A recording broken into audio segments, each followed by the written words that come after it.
Testing 1 2 3. Testing 1 2 3.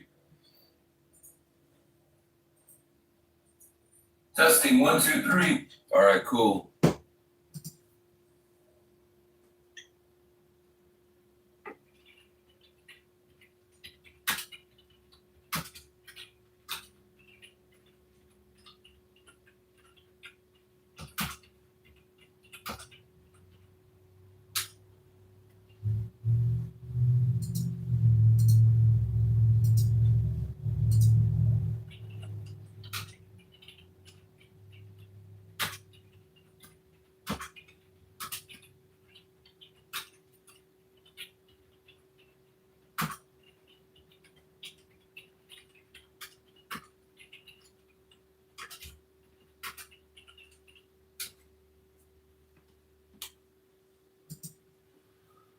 All right, what up?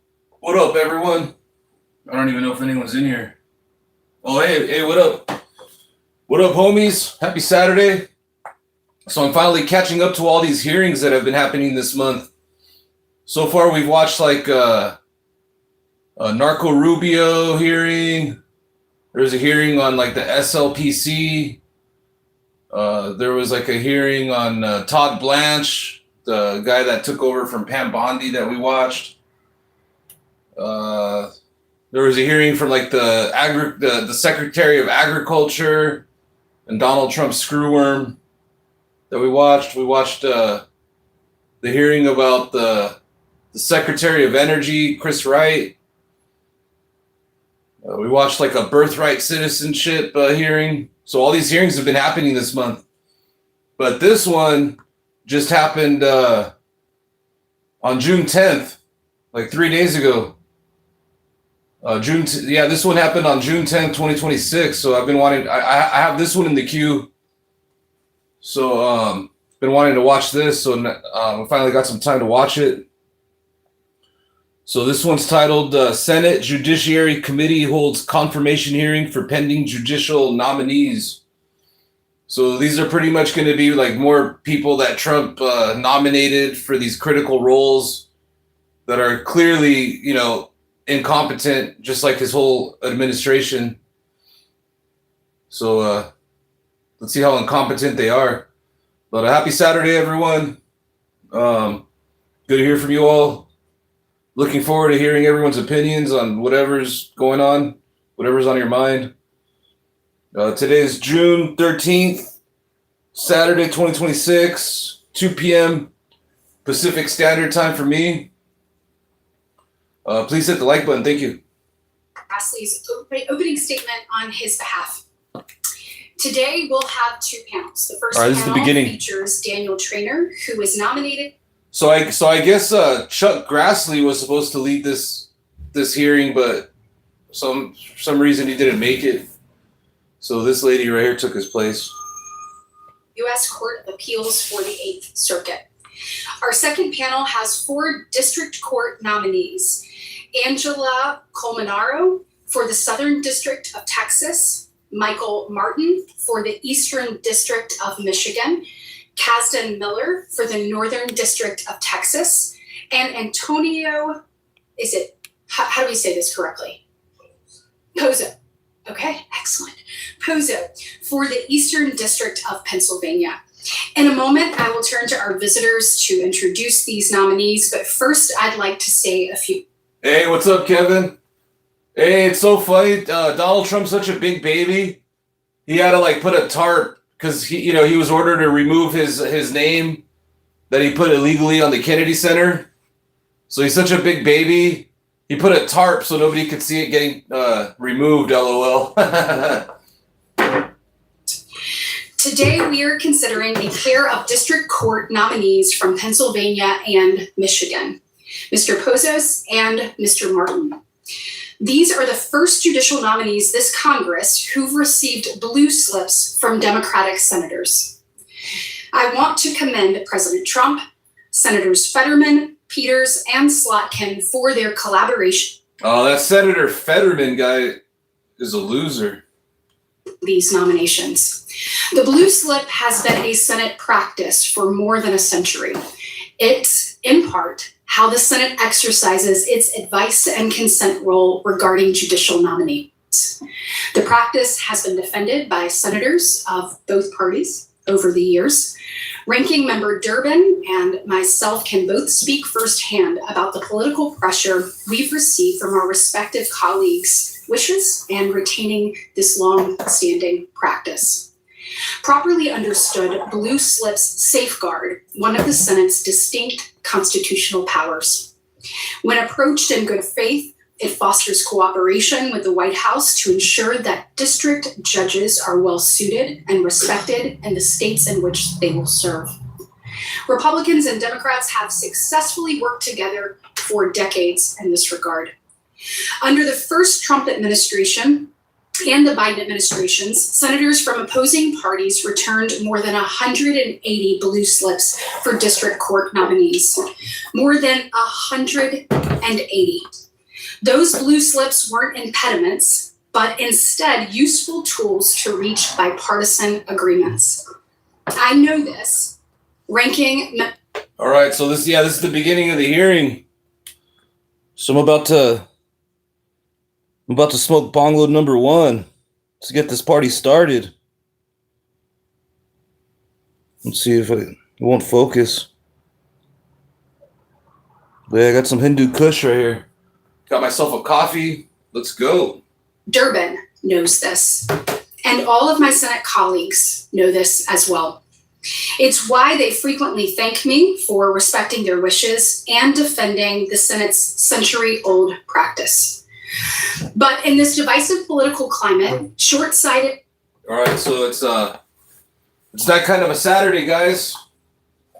I just got off work, so my day's done, so let's get this hearing started.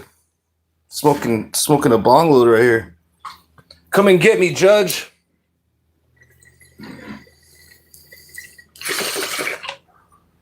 Like Tupac said, I told the judge I was raised wrong, and that's why I blaze shit. Have sought to undermine the blue slip practice and sow further division in our country.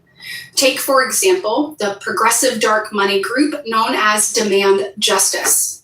That group recently announced its plans to spend hundreds of thousands of dollars in targeted advertising campaigns against Senate Democrats who dared to return blue slips for any of President Trump's nominees.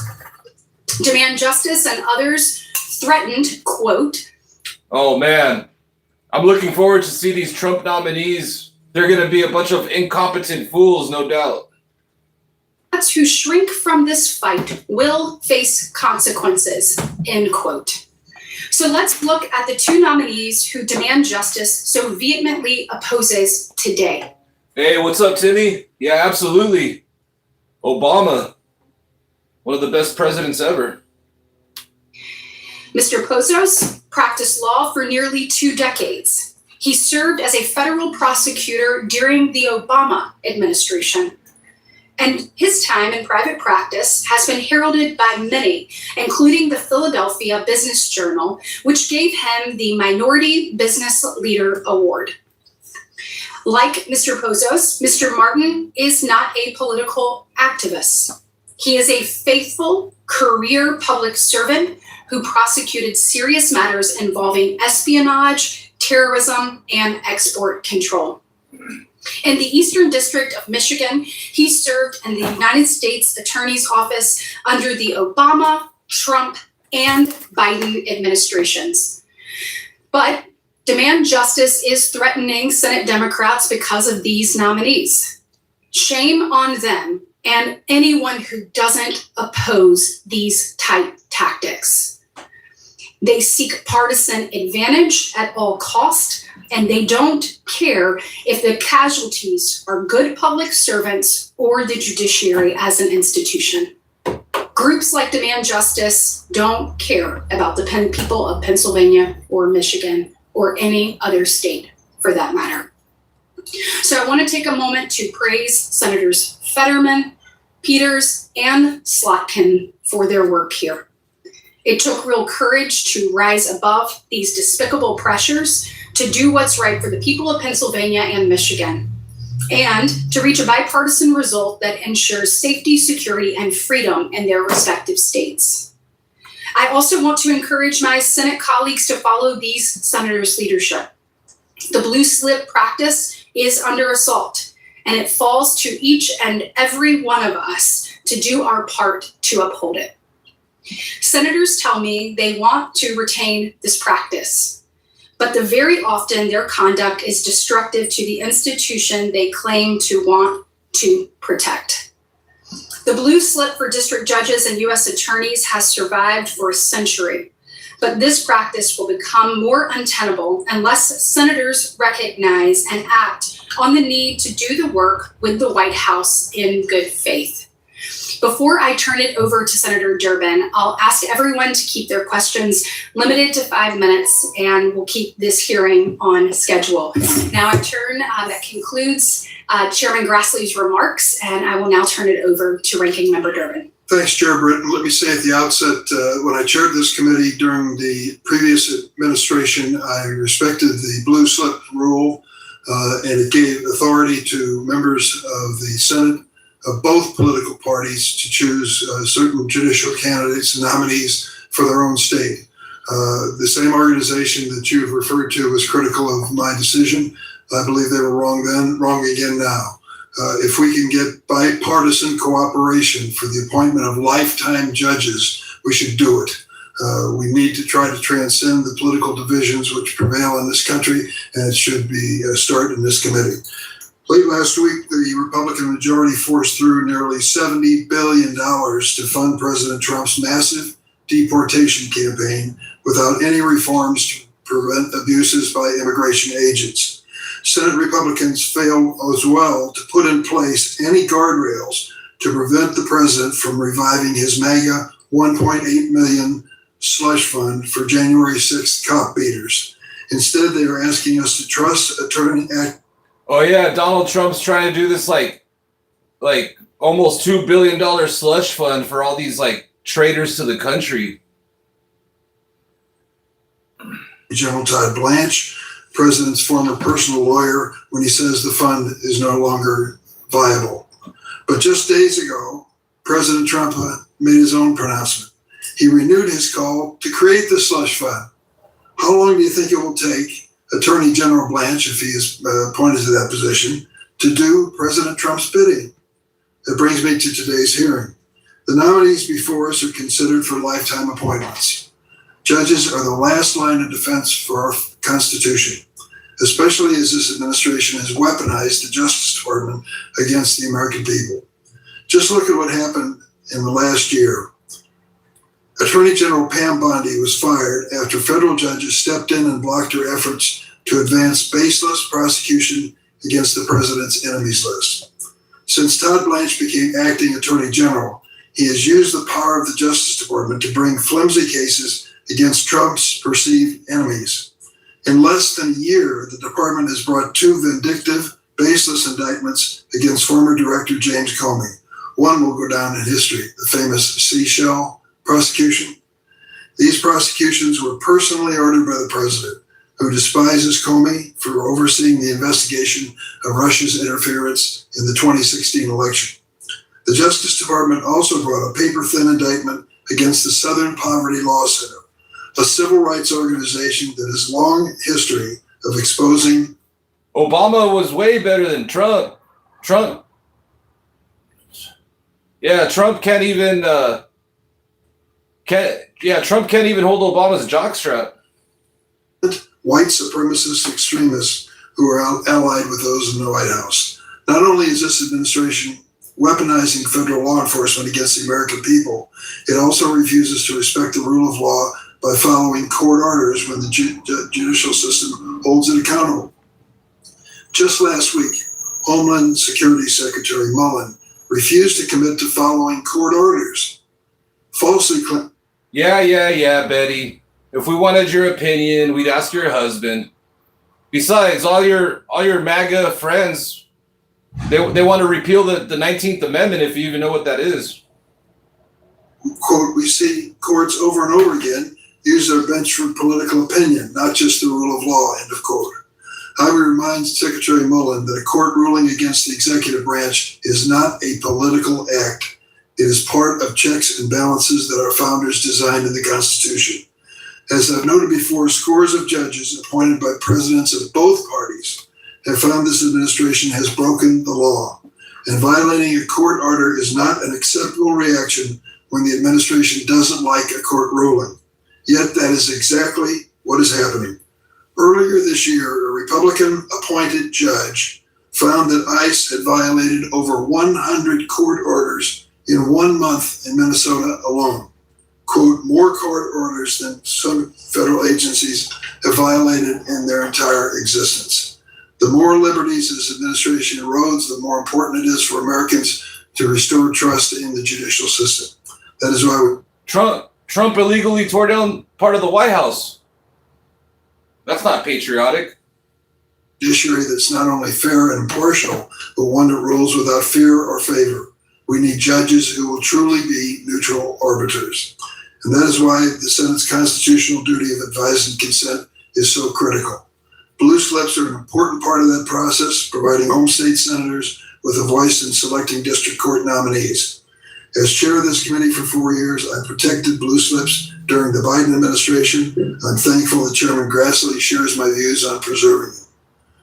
This hearing marks the first time during the second Trump administration that we will hear from nominees for whom Democratic home state senators have returned blue slips.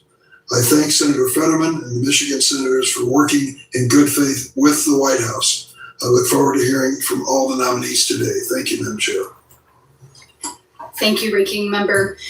We're now going to turn to the introduction of our nominees. We'll have introductions by Senators Kramer, Hoeven, and McCormick. All right, here we go, guys. These are the opening statements of Trump's incompetent nominees. I don't even know who they are, but we already know they're incompetent because anybody Trump nominates or appoints is incompetent. Of this committee. Because of a scheduling conflict, Senator Cruz has asked me to enter into the record his introduction for Ms. Colmenaro and for Ms. Mitchell into the record. And without objection, I will enter those into the record now. Also, because of a scheduling conflict, Senator Kramer has... Like I said, because everyone that he's appointed is incompetent. I look at Kristi Noem, Bovino, Pam Bondi, Tulsi Gabbard, RFK Jr., Kash Patel. They're all a bunch of incompetent fools. Lead us off. I mean, Howard Nutlake was over there, partying it up with Epstein on Epstein Island, and he lied under oath about it. Senator Kramer, thank you for taking time to join us today. Please go ahead. Well, I'm sorry that the conflict has messed up the schedule, because I'd love to sit and listen to everybody else's, quite honestly. But thank you very much, Madam Chair and Ranking Member Durbin and colleagues. It is that time of the year when we're doing the National Defense Authorization markup, so I will get back to armed services as quickly as I can. So thank you for accommodating that. It is a joy for me to be able to be here to introduce my friend, and my partner in many noble endeavors, as far as everybody knows, Dan Traynor, Judge Dan Traynor from North Dakota, who has been nominated to the 8th Circuit Court with not just the return of a blue slip, but strong encouragement and enthusiastic support from Senator Hoeven and me. Judge Traynor has demonstrated his integrity, his character, and his intellect in magnificent ways on the bench in North Dakota, and certainly was the obvious logical choice for this advancement. And I'm grateful that he was willing to take it. And with him today is his wife, Patricia, who clearly agreed. And we're grateful for that, although I sure hope she could hang around Bismarck longer. When I remember when we first presented Dan forward for the district court, several people were sort of stunned at how popular he was with the ABA, being a mean-spirited right-wing Republican, and yet we were delighted to know that this is a man that has certainly conviction, but but also integrity, and recognized and doing the hard work of being well qualified and supported by the ABA then.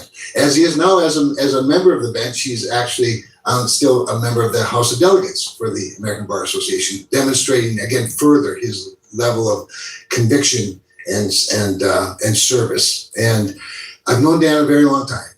Obviously, we're good friends for a long time. I knew him before he went to law school. His mother almost never forgave me for delaying that decision to go to law school by a year by having him work for me, but she got over it when he became a judge. And I was grateful for the redemption. Because again, Dan is a person with a servant's heart, a heart for justice, an intellect to apply it properly in our construct. And it's just my honor to be able to be here to introduce him to you all. Thank you, Madam Chair. Thank you, Senator Kramer. Senator Hoeven, go ahead. I'm pleased to join my colleague Senator Kramer here in introducing Judge Dan Traynor. I do have to check though, is the presiding member sufficiently of age so that we meet all the requirements here and pass the rules? I appreciate that more than you possibly. Hey, what's up, Bessie Johnson? Hey, finally someone with a brain enters the chat. Hey, how you doing, Bessie Johnson? Hope you're having a good Saturday. Thanks for tuning in. And what up, everyone? Appreciate everyone that's here. Appreciate everyone's opinions. We got free open forum over here. Big believers of freedom of speech over here, unlike the MAGA cult members. So anyone can feel free to say whatever's on their mind. Chats for the people, by the people. We all want to be heard, and we all want to hear what you got to say. Please hit the like button. Thank you. I know the ranking member is. Chairman Brett, ranking member, Durbin, members of the committee, thank you for the opportunity to appear today to introduce Dan Traynor as well, along with my colleague, Senator Kramer, but also he has with him Patricia, or better known as Lieutenant Colonel, Air Force retired Patricia. I always call her Lieutenant Colonel, the proper decorum. She's awesome as well, and their children, Mary, Mark, and Joe. And it's just a great family. And I knew Dan's folks really well too, and they, were fantastic. So this is just, Dan's a great guy, but he's surrounded by great people. It's a privilege to introduce him today, and I will tell you right up front, he's a man of great integrity, intellect, and deep faith in our Constitution. He understands the Constitution very well, and he understands that his job is to enforce the law, not try to interpret it. He's earned a reputation as a thoughtful and a fair jurist whose commitment to justice is respected by all of the people that know him. He's a lifelong North Dakotan, through and through. We love that. Common sense all the way. Born. Oh, hey, what's up? What's up, Kith? Yeah. I mean, you're probably not wrong on that comment. Thanks for your comment, by the way. What's up, Christian? What's up, Bessie Johnson? What's up, Mr. Bosky? What's up, Betty Randall? What's up, everyone? Lake attended University of North Dakota both for his Bachelor of Arts and his Juris Doctorate.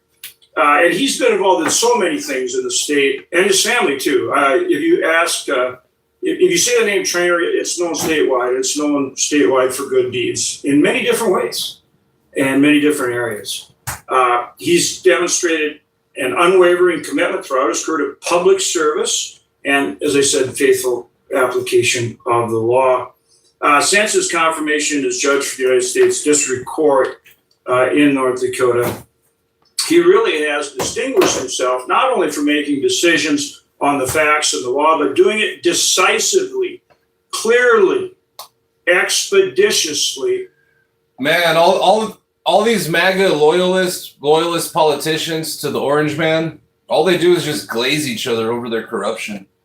I'm looking forward to politicians that actually have a spine, that happen to be Democrats, start asking the actual tough questions to these nominees, expose them for their corruption. And very, very well. His judicial record reflects a deep respect, as I said, for the Constitution. And that's so important as he heads to the Eighth Circuit. Again, he will enforce the law, not interpret the law, and that is exactly what our founding fathers intended.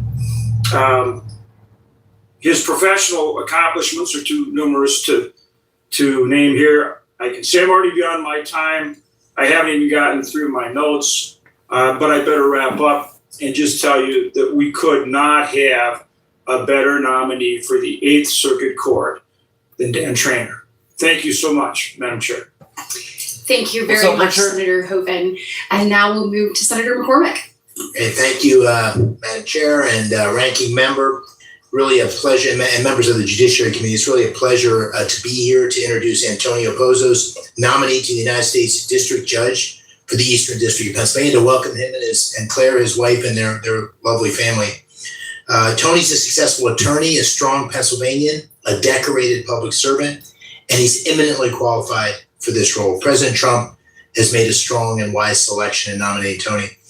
In fulfillment of our duty to advise and consent, my colleague and I, Senator Fetterman, established a commission of legal and civic leaders in Pennsylvania to review and propose potential candidates for this critical position. The commission interviewed a number of excellent candidates, and even among this group of extraordinary people, Tony excelled and stood out. Colleagues, you know as well as I that we stand at a particularly consequential moment. Our nation must Hey, what up, everyone? If you're just tuning in, we're watching this hearing that happened recently on June 10th, like 3 days ago, regarding Trump's judicial nominees, which are most likely just as corrupt as Trump. But right now, these are kind of like the opening statements. We're getting to know these nominees, so it's gonna start getting good once the Democrats start, asking the tough questions and putting them in the hot seat. So that should be happening soon, any minute now. There's progress in stopping the scourge of fentanyl. We must wrestle with extraordinary technological change and the complexities that creates for the law. We must bring safety to our communities, curb gang violence, and restore the rule of law across our great country. In these moments, the rule of law is paramount. It is, to quote President Lincoln, political religion of our nation at this time. The blind enforcement of the law and the firm hand of justice will depend on men and women of discernment, sound judgment, and honor. And I really have the utmost confidence that if confirmed, Tony will more than meet this moment. He's a former federal prosecutor. He has a formidable track record of rooting out fraud, prosecuting those who abuse taxpayer dollars, and protecting Americans from predatory healthcare systems. He's built a strong practice as a partner at a prominent law firm. He commands the respect of his colleagues across this field of law, but also particularly in Pennsylvania. His academic credentials, degrees from Harvard and Michigan, are unimpeachable. And thank you, Tony, for stepping up and stepping back into the arena of public service at this uniquely consequential moment. I trust you will serve the people of Pennsylvania honorably, and I urge my colleagues to support this exceptional nomination. Thank you. Thank you so much, Senator McCormick. We will now turn to Senator Cornyn. Thank you, Madam Chairman. It's my honor to introduce two outstanding Texans, Angela Colmenero and Casper Mitchell, who are a product of the Federal Judicial Evaluation Committee that Senator Cruz and I have set up on a bipartisan basis to evaluate the credentials of nominees or potential nominees to the federal bench. And both of them came through that process with flying colors. And so both have earned the recommendation of both Senator Cruz and I to the White House. And I'm pleased the president has seen fit to nominate these two fine individuals.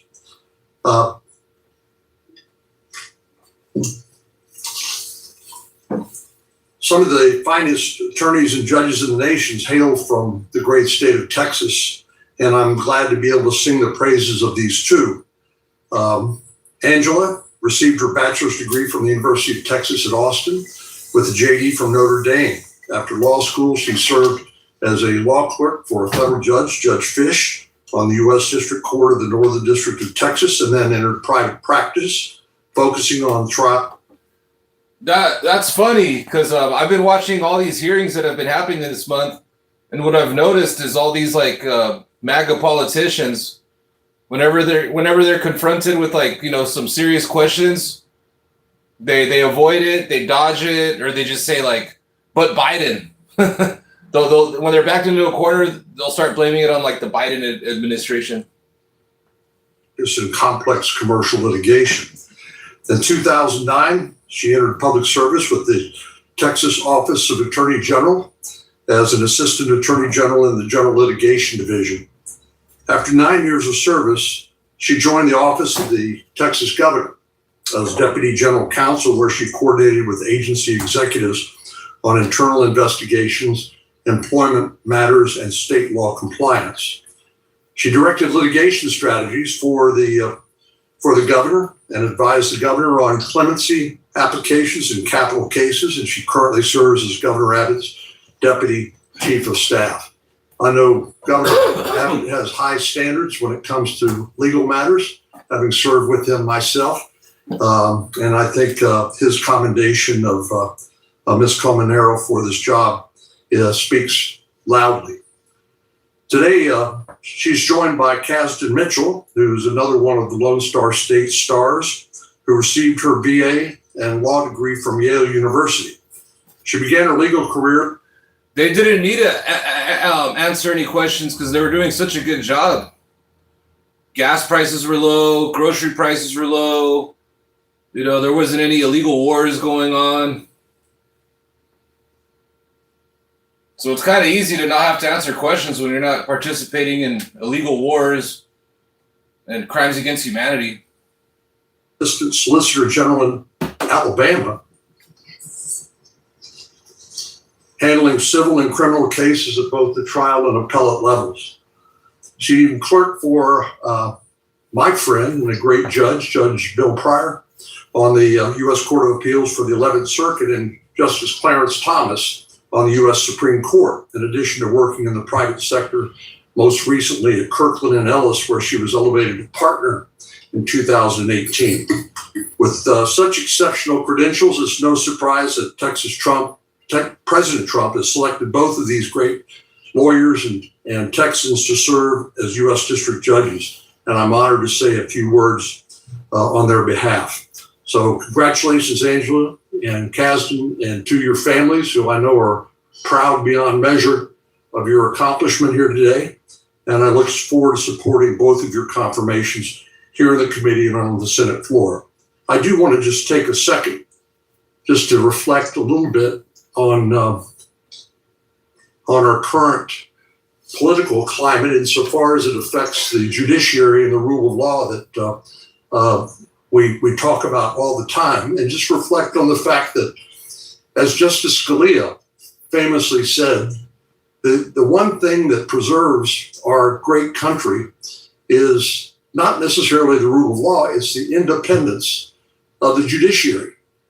And of course, once you're confirmed, we can't cut your pay and you can't be fired except for extraordinary reasons. That would be through impeachment, which we know we don't have to worry about. But we know that in this political climate, judges are frequently objects of criticism in the public domain.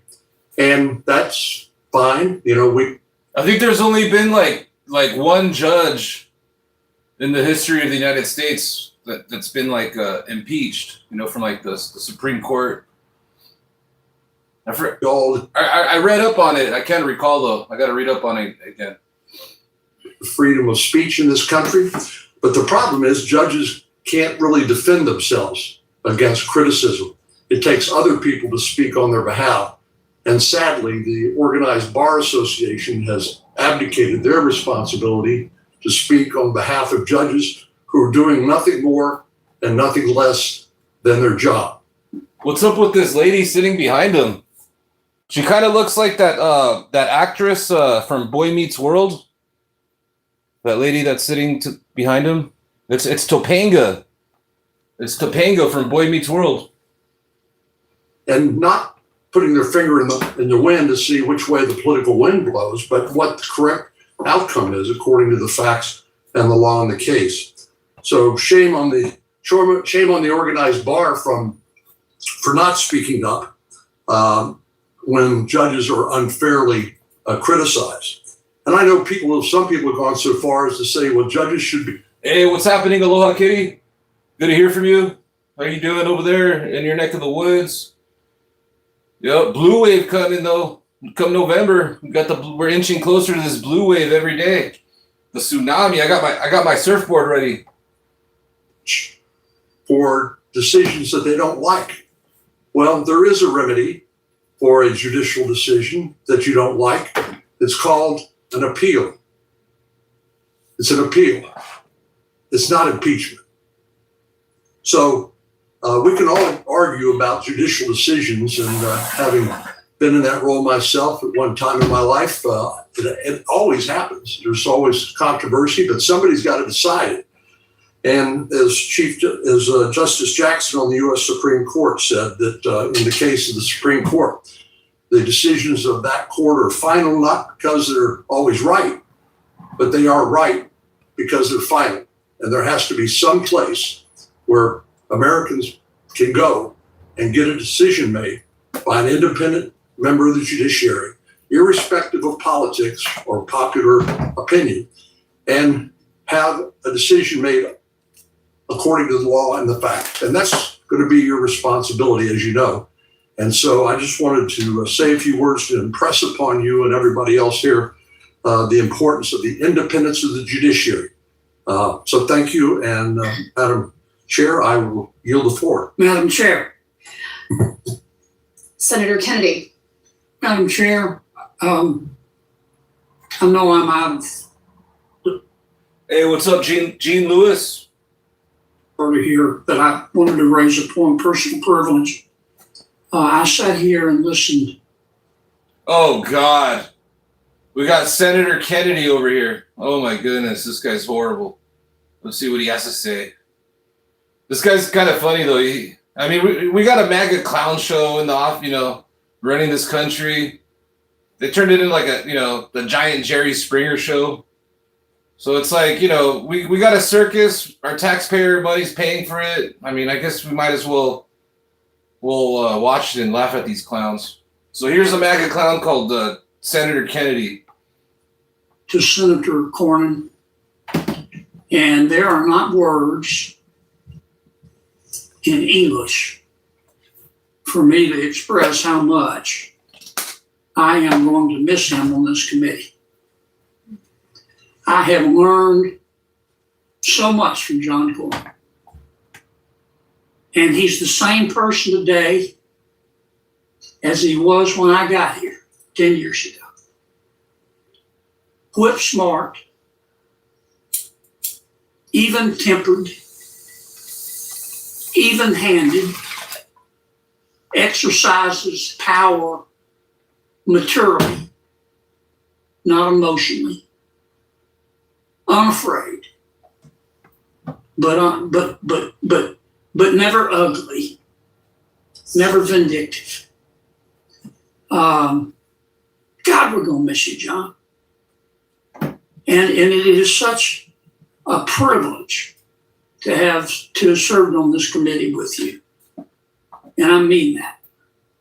I don't know why, if I make it to heaven, this isn't a political comment. It's just how I feel in my heart. If I make it to heaven, I'm going to ask God why bad things happen to good people. You're a good man. We're going to miss you. Madam Chairman, if I could briefly respond, I would just tell the nominees that the fact that there are not many people here on this side of the dais is actually a great sign.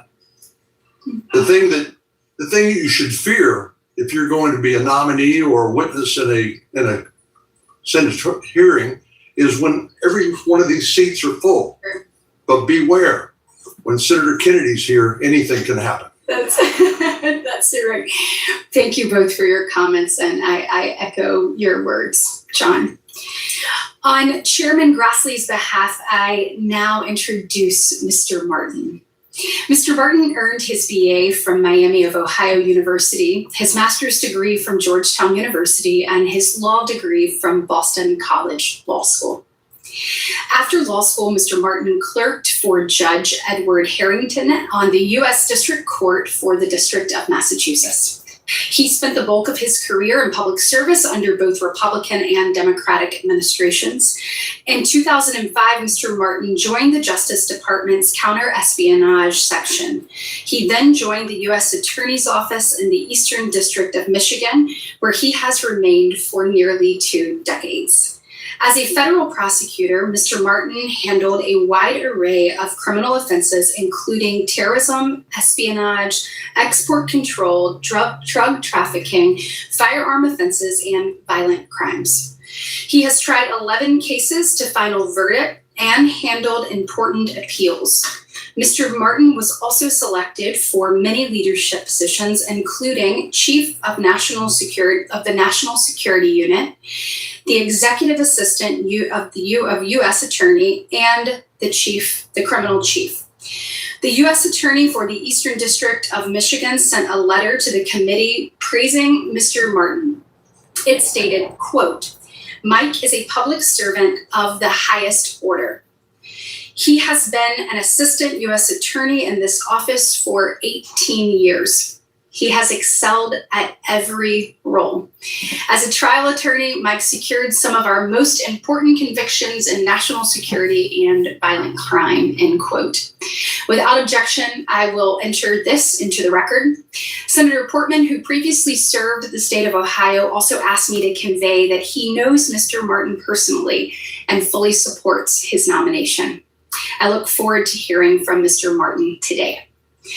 And before we move on to swearing in Judge Traynor for our first panel, I wanted to take a brief moment of personal privilege to say how personally thrilled I am to see Kasdan Miller Mitchell before the committee today. While she's been nominated for Texas, Alabama is proud to claim her. Kasdan, watching you through the years has been remarkable. You are truly one of them. I mean, from her time at Yale to her time in the Solicitor General's office, to the clerkships that you spoke of with Judge Pryor and with the Supreme Court Justice Clarence Thomas, she has always exceeded every mark in front of her. I have the Oh man, Clarence Thomas is the worst judge ever. living where Kasdan grew up, and she is still a legend, walking the halls where my kids go to school. And she is someone that Alabama always looks to for your integrity, your class, your grit, your intellect, and your passion for serving those around you. We were both alumni of Girls State. She was Girls State Governor in 2002 and then Girls Nation President. So she's been no joke since the beginning. And you are someone that every year when all of those young girls from across our great state come together and think about what's possible, you show them to think even bigger, even brighter, and that their future and potential is endless. So knowing you and your sister Tori has been a privilege. My only regret of today's hearing is that you will not be serving in the great state of Alabama, but Texas and our country is immensely grateful, and you should be really proud to have her serve on the federal judiciary. I certainly look forward to it. So congratulations on your well-deserved nomination. There are many of us who knew this day was coming for quite some time. All right, our first panel, please come forward and stand before the witness table. I will get to administer the oath of office. Judge Traynor, if you will raise your right hand, please, and answer this question. Do you swear that the testimony you are about to give before this committee will be the truth, the whole truth, and nothing but the truth? So help you God. Excellent. Thank you very much. You may be seated. It is our normal process if you desire to introduce the people that are with you, including your family, and then you may give your opening statement. So Judge Traynor, congratulations, and the floor is yours. Thank you very much, Chairman Britt, Ranking Member Durbin, for scheduling this hearing to consider my nomination to the 8th Circuit Court of Appeals. I'd like to thank President Trump for the honor of this nomination and for nominating me to the District Court. I also want to thank Senator John Hoeven and Senator Kevin Cramer for their many years of friendship and their support and encouragement in this process. I'm thankful to be joined by my wife, Tricia, who who gave up an active duty career in the United States Air Force to stay in North Dakota and marry me. She retired as a lieutenant colonel. All right, so this is Trump's nominee. So opening statements right here. What's up? What's up, RMS? What's up, Joyce?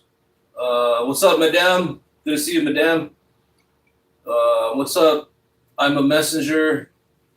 David Ritchie, Matt Butters, Eric, Randy French, Cecilia. What's up, everyone? All right, let's go. Yeah, happy Saturday to everyone. Hope you're all having a good weekend, and thanks for hanging out and watching this hearing with me, because it's pretty hot over here in Los Angeles, so I'm just going to kick back and watch this hearing, and then once it starts to cool down, I'll go walk my dog around the neighborhood. More than 20 years of active and reserve service in the Air Force. Today, she teaches at the University of Mary in North Dakota. Tricia and I have been blessed with 3 great children, our daughter Mary, our sons Mac and Joe, and I'm grateful my family is able to be here today to support me. My parents, Jack and Jane Trainer, are not alive to see this day, but I'm grateful for all the support they gave me throughout my life. I'm also grateful my brother Tom, sister-in-law Julie, and their granddaughter Olivia came from North Dakota. My brother Paul, who's a professor at the law school in North Dakota, is also here. My brother Mike and sister-in-law Mary Beth planned to be here, but Mary Beth was bucked off her horse and broke 8 ribs. We continue to pray for her recovery. My father-in-law Tony Lang and mother-in-law Kathy Lang are here from their home in Bowie, Maryland. I'm grateful that many of the Lang gang, Bria, Juliana, Jamie, Susie, Eva, Jacob, Liam, JP, Liz, Patty, and Nolan are here today. My wife Tricia grew up in Maryland, and as a result, we have a large contingent of family here to support me and to support us. I'm also joined by my 3 law clerks, Connor Kennelly, Sarah Belliston, and Robert Schmidt. They are hopeful that the Senate will act quickly on this nomination, as it might provide an unexpected boost to their resumes. Finally, I'd like to thank and honor 3 significant people in my life and career as a lawyer and as a judge. First, Judge Ralph Erickson, who has served at the lowest and highest levels of both the state and federal judiciary. He's a good man, a good friend, and a living legal legend in our great state. Second, my former boss, Chief Justice Gerald Vanderwall, for whom I clerked, a true icon in North Dakota, who led our state courts for decades with great skill and humility. Since my clerkship, he has been my mentor and friend, and I'm grateful that he is alive to see one of his law clerks nominated to the 8th Circuit. Finally, I'd like to thank and honor my brother Tom. He helped raise me when I was in high school. I practiced law with him for more than 20 years. He is the finest man I know. He struggles today with Parkinson's, and I pray for him every day. I'm so grateful he's here to support me. Thank you again, Chairman Britt, Ranking Member Durbin, for scheduling this hearing. I look forward to answering your questions this morning. Judge Trainer, thank you for that thoughtful introduction of the people with you. We are certainly so glad that all of you are here, and congratulations on this big day and the role that you've played in helping create a foundation for him to be in front of us. I will now turn to Ranking Member Durbin for the question portion. Thank you very much, Chair Britt. And thank you, Judge Trainer, for being with us. And thank you to your family and friends for showing their support. Judge, you were a contributing author and signatory of a letter to Columbia University criticizing the university's response to protests on campus following Hamas' October 7th attack on Israel. In that letter, you vowed not to hire anyone who joins the Columbia University community, beginning with the entering class of 2024. Yet, in denying a recusal motion in Thunderhawk versus County of Morton, which was brought by the Columbia Law School Initiative for a Just Society, you said, quote, "I reaffirm my lack of bias toward any student or Columbia faculty or initiatives of its law school." With all due respect, Judge, this statement seems contradictory. stating at one point that you would not hire anyone from Columbia, and second, that you have no bias against those from Columbia. Can you explain? Senator, the letter was targeted and directed to the president of Columbia University. And the reason why is because there were Jewish students who had enrolled in the educational system at Columbia and were having a shelter in place. The administration, some of the professors were engaging in the conduct of trespassing, violent conduct, and making these students feel that they could not obtain an education. I'm a former member of the North Dakota Board of Higher Education. It is important that when students are able to be educated, that they have the opportunity to pursue that education. That type of conduct was not being appropriately handled, and it was, as described in the letter, a cauldron of bias that was being promoted on that campus. And so that's why I signed on to the letter. You've explained why you signed the letter. Can you explain why you reversed your position?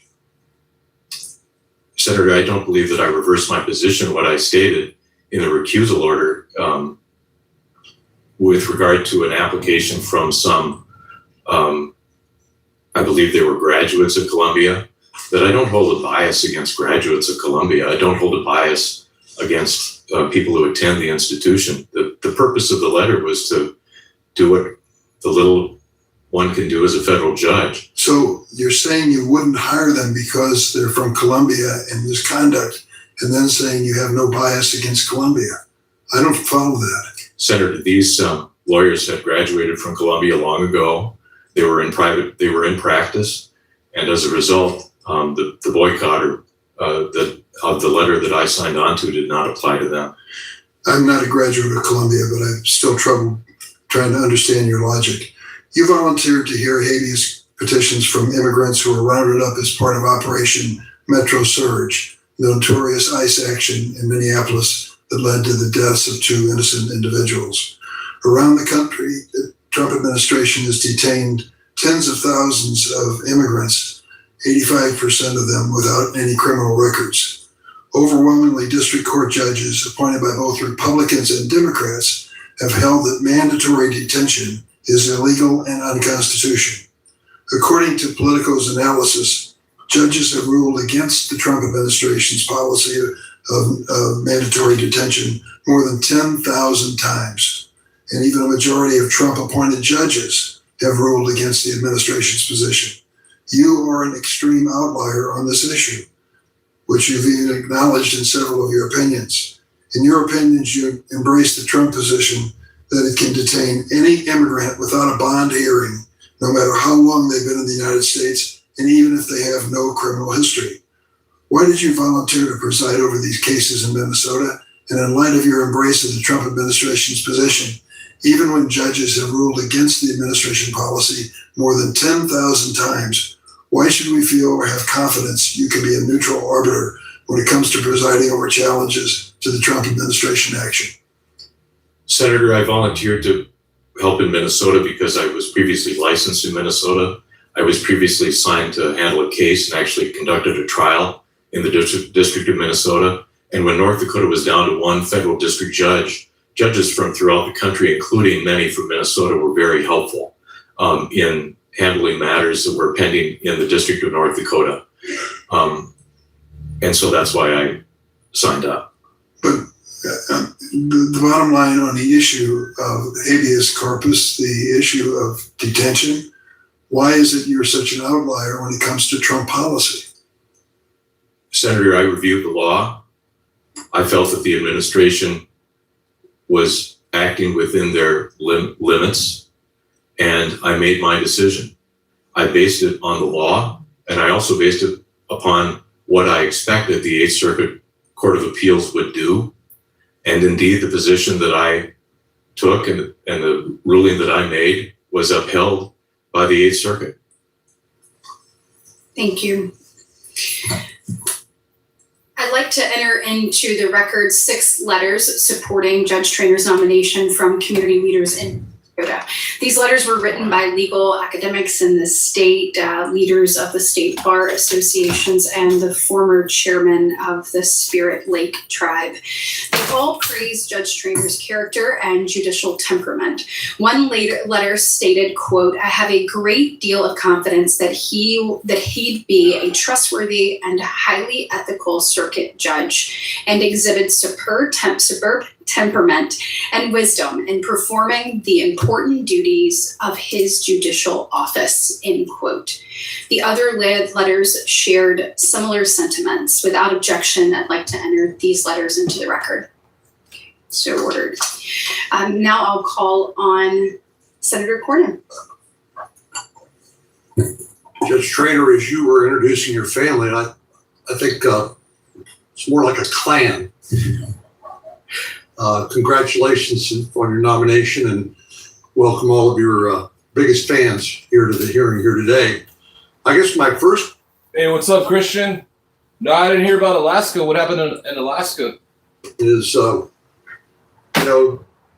federal district judge sitting in a courtroom deciding an individual case is probably the most powerful person in the country insofar as that particular subject matter is concerned. So why would you want to give all that up to be on an appellate court and not be able to? Why would you relinquish all that power? Senator, you remind me of a... All right, check it out, guys. I got my hearing snacks. I got my popcorn for when a politician with a spine that happens to be a Democrat starts asking the tough questions. So I got my popcorn ready for that moment. And then I got these chili mangoes. So hope you guys all got your snacks out, because we're not even halfway through yet. I gave to a member of the state district court bar who became a member of our state Supreme Court.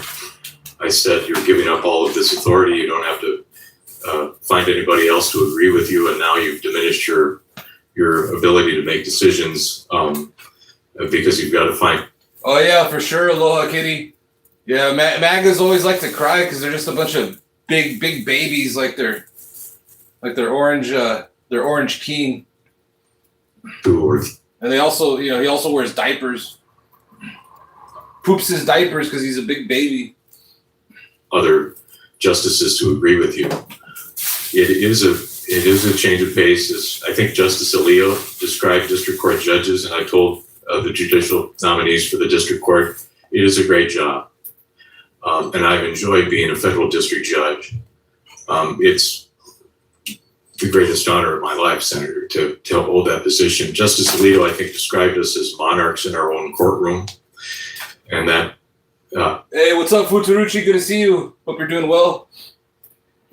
May be correct. I will miss it, but I was a law clerk on an appeals court at the North Dakota Supreme Court. I know and respect and admire many members on our circuit court, including the person that hopefully will be my predecessor if I'm confirmed, Judge Ralph Erickson. And so I look forward to working with them collaboratively. So you may have heard this description of an appellate judge before, that it's someone who hides in the hills while the battle rages below and then swoops down to kill the wounded. Well, maybe that sounds like something Senator Kennedy would say, but the point is that appellate judges are not just don't serve the same function as trial judges, right? And you don't retry the case and refine the facts all over again once it's appealed. There's certain standards. Hey, Christian, that's hilarious. Are they both from the same party? That would apply and defer in some instances to the fact finding, of course, made in the trial court below.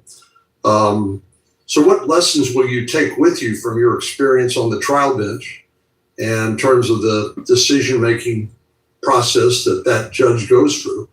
and the somewhat deferential, not obviously on matters of law and not on matters where the evidence is clearly to the contrary, but how will you approach dealing with an individual case where the standards of review don't allow you to retry the case? Senator, you're right. Appeals court judges are limited, and they should be. The trial court is really the place where the action is. And one of the perspectives that I hope to bring to the Court of Appeals is the perspective of a trial court judge. Judge Erickson from North Dakota is a former federal district judge. And he's talked about the fact that as a district judge, he approaches issues somewhat differently than some of the other members of the appeals court who may be academics or may have positions in government. The fact that somebody like me has been nominated, I am hoping that I help to bring a perspective as a 20-year trial lawyer who actually represented people and brought cases to trial in front of a jury or a judge, and also now 6 years as a federal district judge. Well, I heard all the nice things that Senator Kramer and Senator Hogan said about you. Do you have anything you can share with us that's not public that we can use in our various negotiations with them here in the Senate? I don't know that I want to get into that. I might lose their vote. Well, I think there are a couple of gifts in life. One is the statute of limitations, and the other is a fading memories. So, no, they're great colleagues, and we listen very carefully to their high praise of your qualifications, and certainly look forward. Yeah, that judge nominee is going to take an oath to the Orange Man. It's the only reason he got nominated. For your nominations. Thank you. Senator Blumenthal. Thanks, Mr. Chairman. Mr. Trainer, thank you for your service. Thanks for being here today. Thank you. Got here early. Who won the 2020 election? Oh shit, guys. It's officially a party now. Hey, it's a party when Blumenthal shows up. We got Senator Blumenthal. Finally, a politician with a spine. All right, it's time to open my bag of popcorn, guys. This is gonna get good. Senator Blumenthal in the house. He's like a 1930s gangster. I love this guy. Mr. Trainer, thank you for your service. Thanks for being here today. Thank you. Got here early. Who won the 2020 election? Senator, Blumenthal's first question is, who won the 2020 election? I love it. Yeah. For your service. Thanks for being here today. Thank you. Got here early. Who won the 2020 election? Judge Trainer. Senator, this issue has become a question of political controversy. I'm a sitting federal district judge. I'm a nominee to the 8th Circuit Court of Appeals. And Justice Jackson, who previously was confirmed by the Senate for a position. Well, if I may interrupt you, Judge, because my time is limited. It's political controversy only because the president refuses to accept the results of the 2020 election. I'm asking you, as a matter of fact, who won the 2020 election? Well, Senator, is just Biden. That's an easy answer. Biden won the 2020 election. Jackson stated in her responses to questions in the record, it is not appropriate to engage in discussion regarding that as a judge. So you're going to use the same script that other nominees have used before this panel to avoid the question? Senator, I think the precedents established by Justice Jackson and other nominees is something that I need to follow. As a matter of fact, who got more votes in 2020? Which of the presidential candidates? Senator, as I stated before, this is an issue that Justice Jackson and other nominees have been asked. They've not provided a response. You understand why I'm asking you to state as a simple matter of fact who got more votes. The reason is that the president seeks to perpetuate a lie. You are, in effect, protecting the lie if you fail to take an independent position as a matter of simple fact. Everybody in this room knows the answer. You're unwilling to state it, instead adopting a script that's been dictated to you by the White House. You prepared this answer with the White House, did you not? Senator, I prepared the answer based upon the response provided by Justice Jackson. You Questions to the consulted record. with the White House before you invoked Justice Jackson. That's the script. As you well know, that nominees sitting where you are right now have used again and again and again. Let me ask you, was the Capitol attack on January 6th? Senator, the actions on January 6th were deeply troubling to watch, but I'm not going to characterize it beyond. You've watched the videos, you've seen the pictures, you know about the injuries done to Capitol Police, law enforcement, who took the same oath you did as a district court judge. And you are unwilling to state that the Capitol was attacked on January 6th?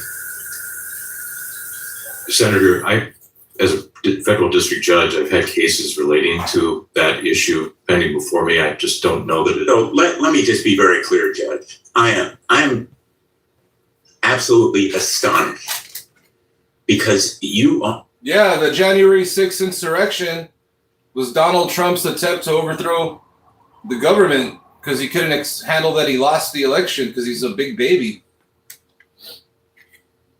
In a position of trust right now. You are supposed to be in a position of consummate independence. You sit here already with a lifetime appointment, and you are unwilling to state an independent view on a factual matter that everybody in this room, everyone watching, knows the right answer to. You're here to demonstrate your independence. And instead, you are, in effect, protecting and perpetuating a lie that the Capitol was not attacked. That's what the president seems to believe. That's the loyalty that he demands of you. And you are putting loyalty to the president above fidelity to the Constitution and the truth. I don't know how you can continue as a district court judge, let alone serve on the Court of Appeals. You have the protection already of a lifetime appointment, and you're unwilling to tell the truth to this committee. I think that, frankly, it's shameful. Thank you. Very shameful. Shame! Shame! I want to comment. I think you've just seen some political theater that's been. Oh, God. Looks like Grassley finally decided to arrive. Since when Grassley arrives, we smoke some grass. So roll up your joints, pack up your pipes, smoke up your bong loads, and smoke it up. Demonstrated here with a lot of people that are up for nominations for the Smoke some grass while listening to Grassley. jury. I think I'd like to quote Justice Jackson on another point when she was asked about January 6th during her nomination. Quote, "It would be inappropriate to me to publicly weigh into any subject of political debate," end of quote. Senator Kennedy. Thank you, Mr. Chairman. Congratulations, Judge. I think we ought to clear the air here. We all know what's going on. President Trump believes passionately that he won the 2020 election. And you're being asked these questions in hopes you will say that he didn't.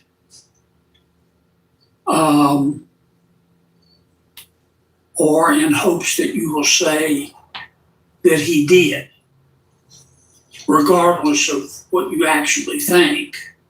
The further hope is that it'll cause the president to twist off and pull your nomination. And that's what's going on here. I'm not saying my good friend.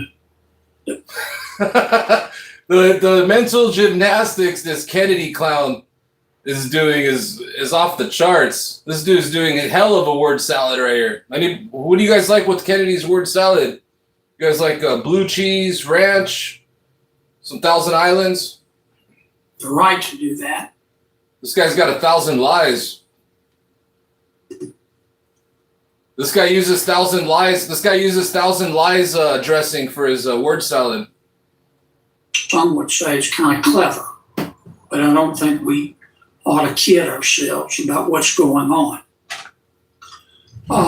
Number two, my job.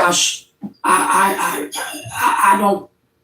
This business of confirming judges has become too much of a shirts versus skins game for my taste. If I could change it, I would.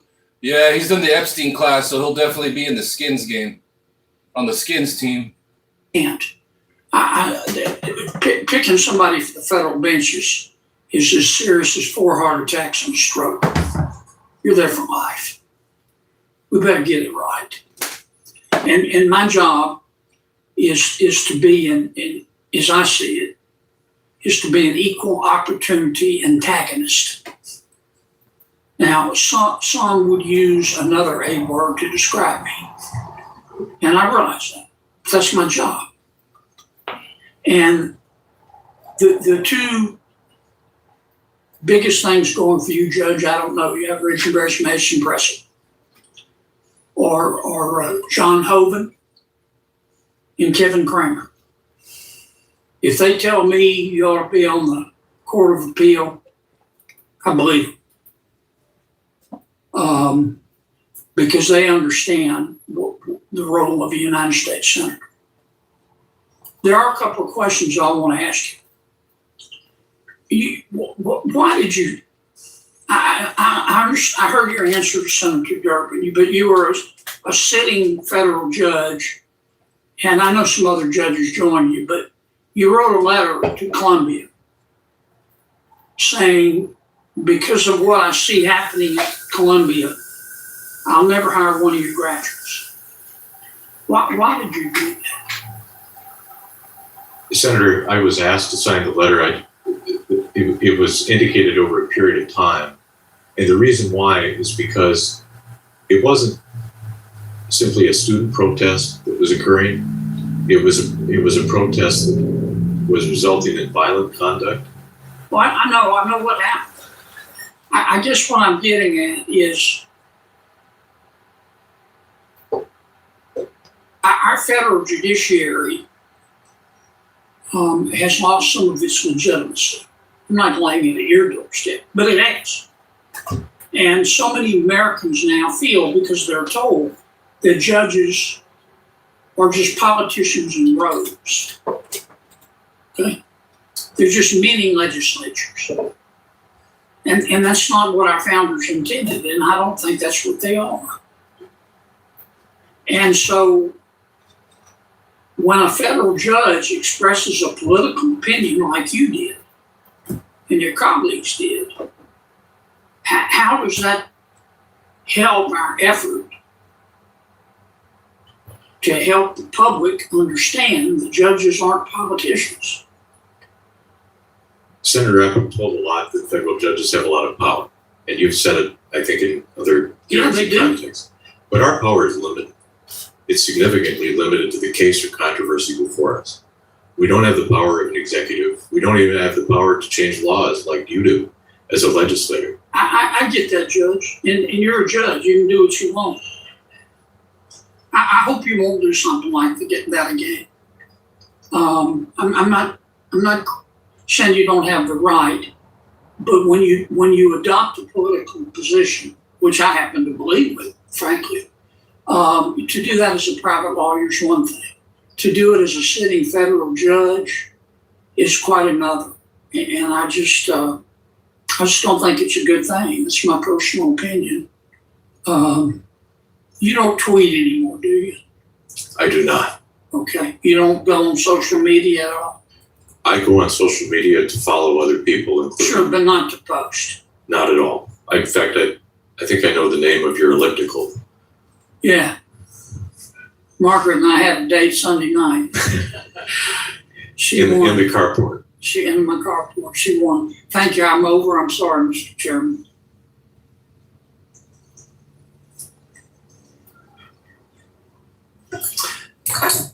Thank you very much. I want to follow up on Senator Kennedy's question because that did disturb me. The idea that 12 judges would write a pretty political letter to the university. First of all, what you would be in a position to do is hire law clerks from Columbia, right? That's correct. And you sent this letter saying you wouldn't hire any law clerks, even though no law clerks, specific law clerks, at that point you were aware of who may have been involved in what was going on at Columbia, right? Senator, I signed the letter because of the nature of the conduct of the university. That Columbia thing is, I think, something that Donald Trump was going after some people because his feelings got hurt because he's a big baby.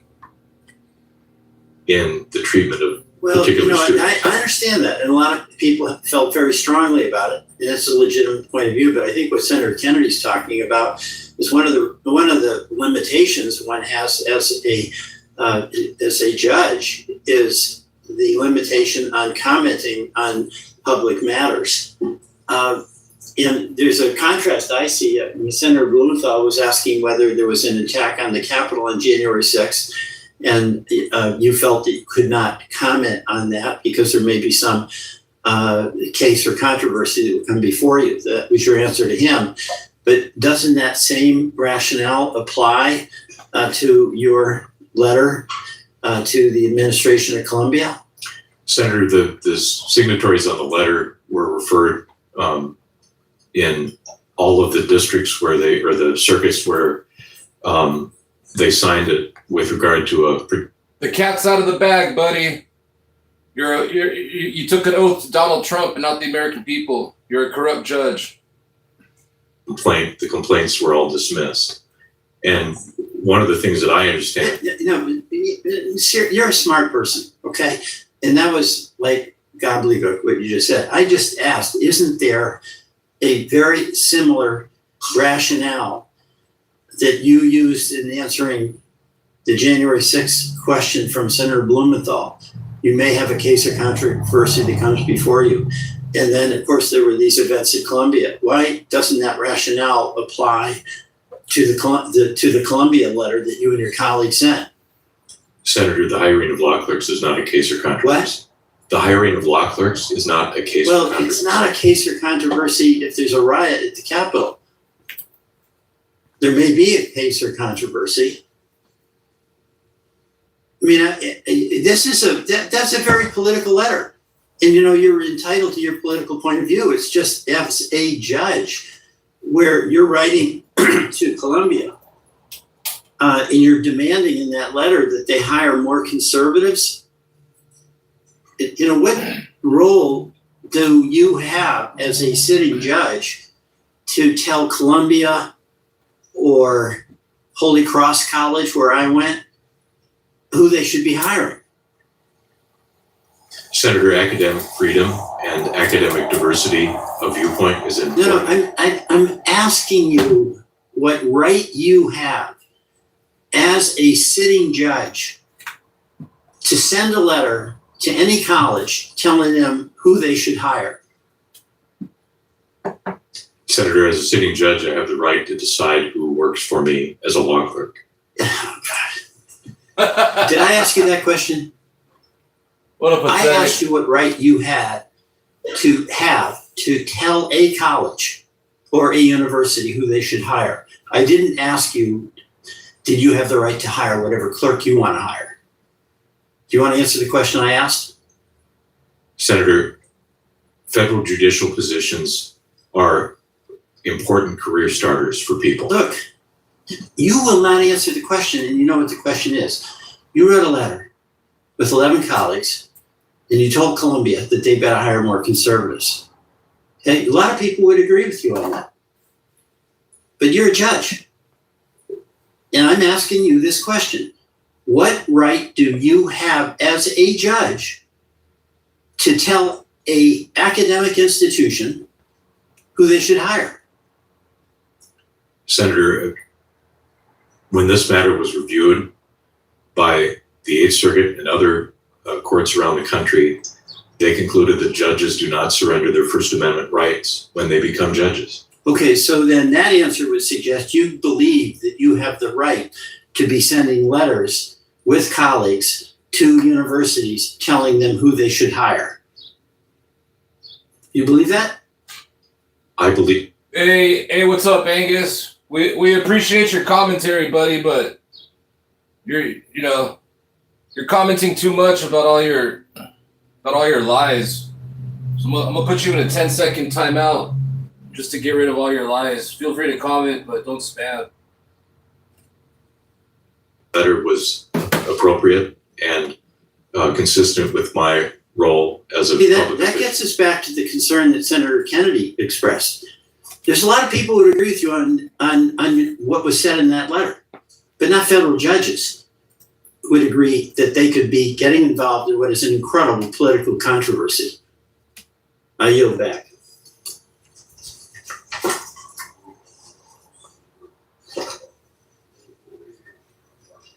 The record, a letter supporting Judge Trainor's nomination from the former U.S. Attorney for the District of North Dakota.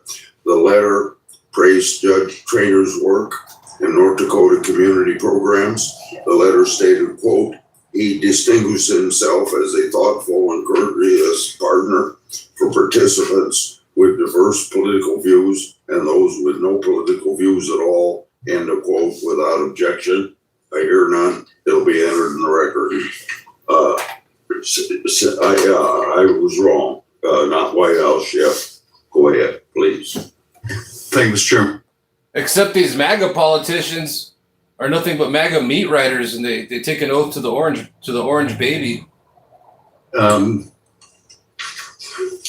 Chairman. All right, we got a real politician, Adam Schiff, one that has a backbone.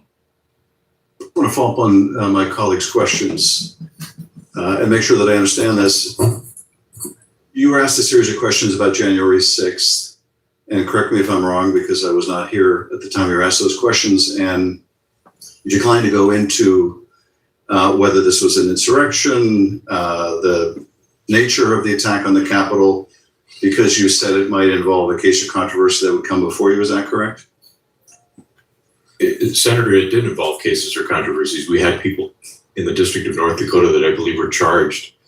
So you felt it wouldn't be appropriate for you here today to discuss your views on what took place on January 6th, is that right? I stated that what I saw was deeply troubling, Senator. The attacks on law enforcement, any attack on law enforcement should be condemned. So why are you reluctant to answer questions about what took place on January 6th?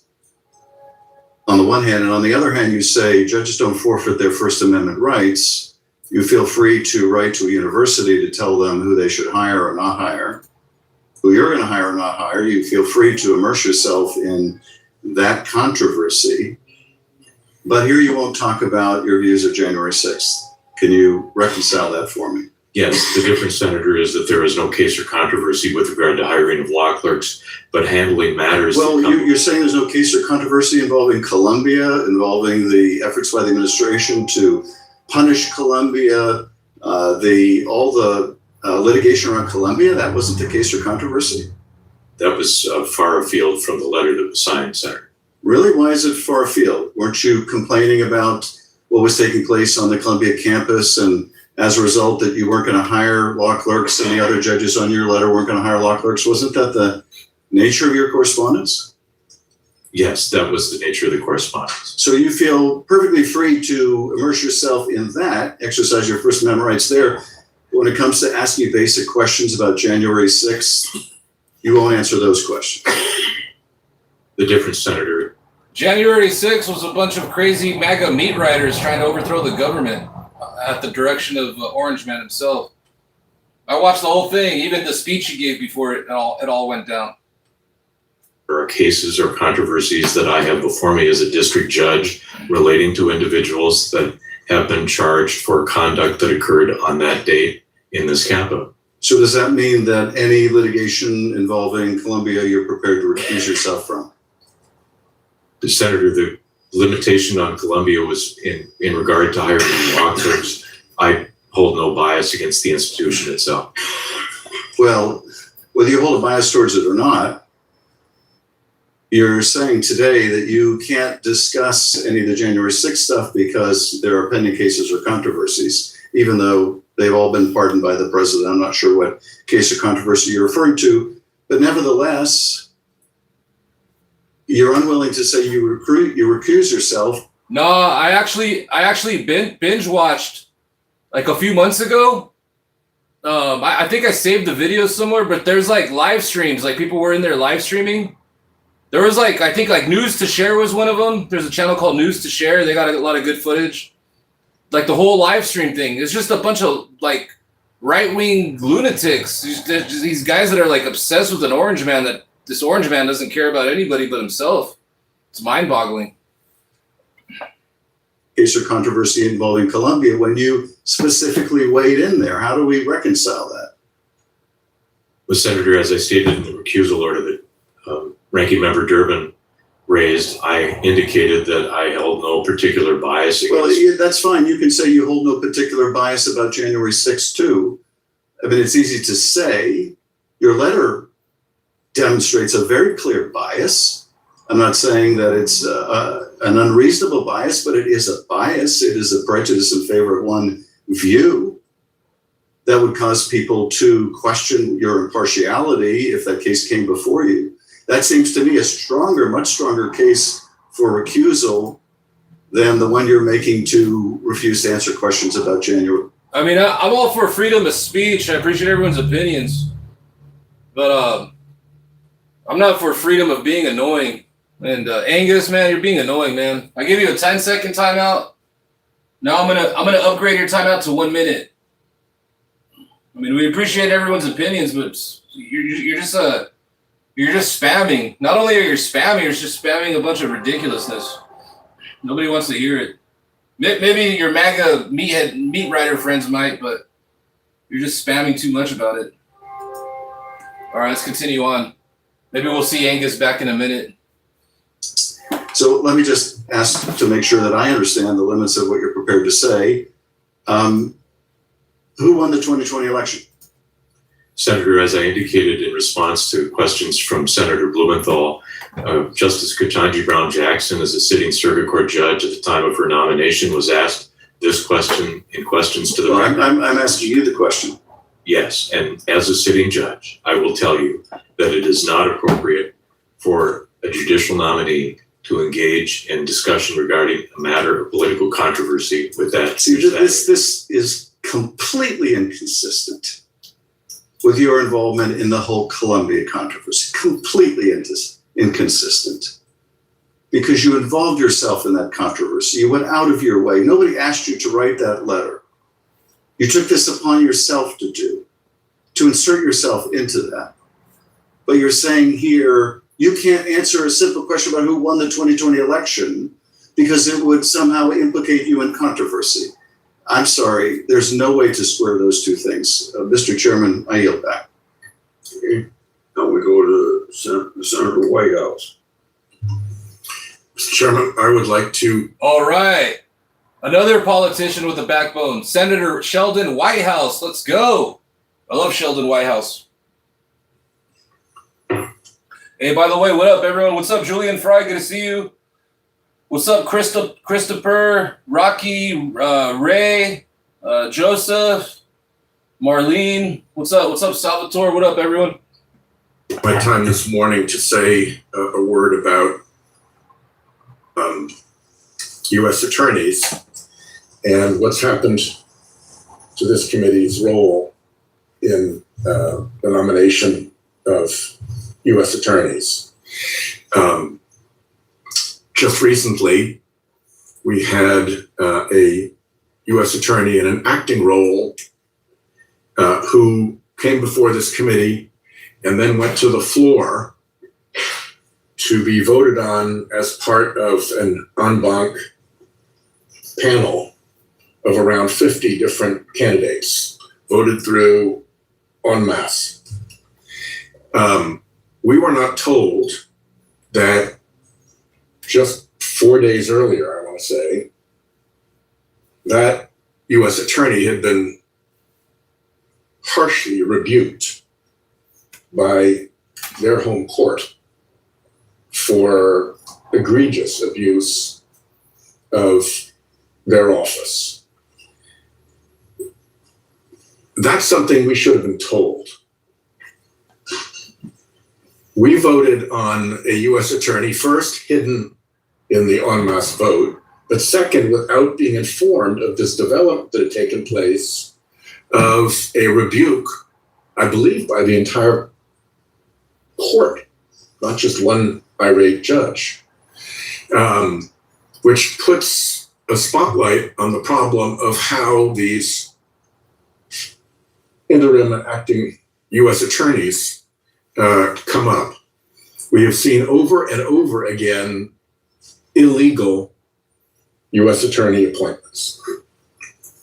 And there's a general problem with that, which is that you'd like to see the Department of Justice follow the law, shouldn't be expecting too much.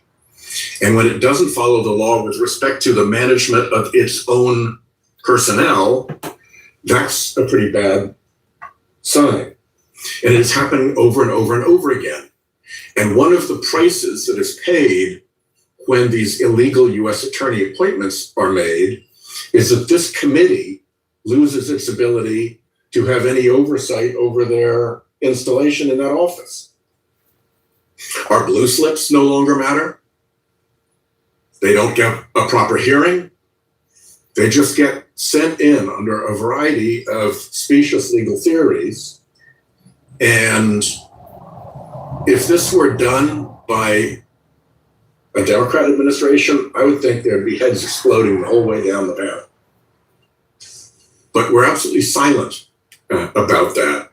Now we have the U.S. attorney in Nevada, an article about her. I'd like to ask unanimous consent that we put that article into the record. Without objection, so ordered. A prosecutor who pushed to launch investigations at the behest of former clients and friends,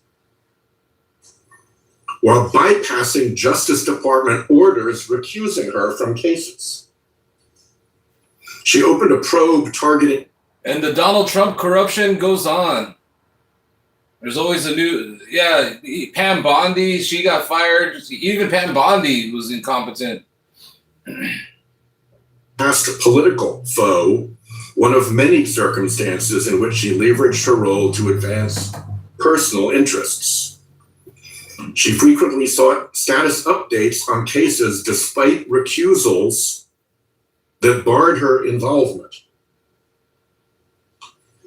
She, just by the way, has publicly accused both of her home state senators of public corruption with no evidence for that.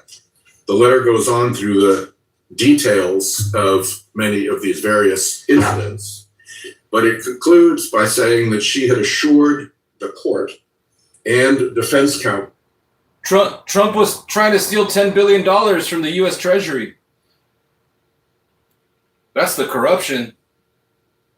Her district, that she would cease supervising cases while her disqualification as U.S. attorney was under appeal. She is one of these illegally appointed U.S. attorneys. And despite having made that promise, and despite the recusal decisions from even the Deputy Attorney General's office, she has nonetheless remained involved. There is a very real mess in a lot of U.S. attorneys' offices around these nominees who are brought in illegally, who the courts have determined were appointed illegally, with potential risk to cases that are brought by illegally appointed acting or interim U.S. attorneys. And I think it's important that this committee takes some interest in that, because not only should we have a general interest in a Department of Justice that is breaking the law with respect to its own It's only low IQ when the MAGA cult members show up. matters, but we have a direct interest in this, and that the Constitution gives us the oversight authority to look into all of this and to police the appointment of potentially unqualified U.S. attorneys with our blue slips and with our hearings. And when we walk away from that responsibility, I think we've done something pretty grievous. So thank you for hearing me out on that, and my time has expired. Mr. Chairman, just to add on to very quickly, I just wanted to add on to what Senator Whitehouse was saying. In the Central District of California, we have no U.S. attorney. We have no acting U.S. attorney, because the person who was acting, their tenure expired. Yeah, and what God are you referring to? Republican Jesus or classic Jesus? I'm going to take a wild guess that you read the Trump Bible every day. And to get around the confirmation requirement, they have been made the first assistant U.S. attorney and are presumptively running the office from that post. This is someone who has demonstrated their unfitness for the job by going into grand jury so often. His name is Bill Asaley, and getting a no bill, that is the grand jury refusing an indictment when the bar is only probable cause, that they've taken to calling him No Bill Asaley. It was reported in the LA Times that he was heard shouting at the Justice Department over the phone within earshot of the grand jury, vis-a-vis the Justice Manual's requirement that you don't seek an indictment unless you believe you can prove beyond a reasonable doubt someone's guilt at trial, shouting at the Justice Department over the phone that they can F the Justice Manual. And this is who's left in charge of this office, this very important office. So I just want to acknowledge the concern that Senator Whitehouse raised, and because we're seeing very much the same problem in California. So thank you, Mr. Chairman. You're done, nominee. Thank you for your participation. Thank you, Mr. Chairman. Now would the second panel come? And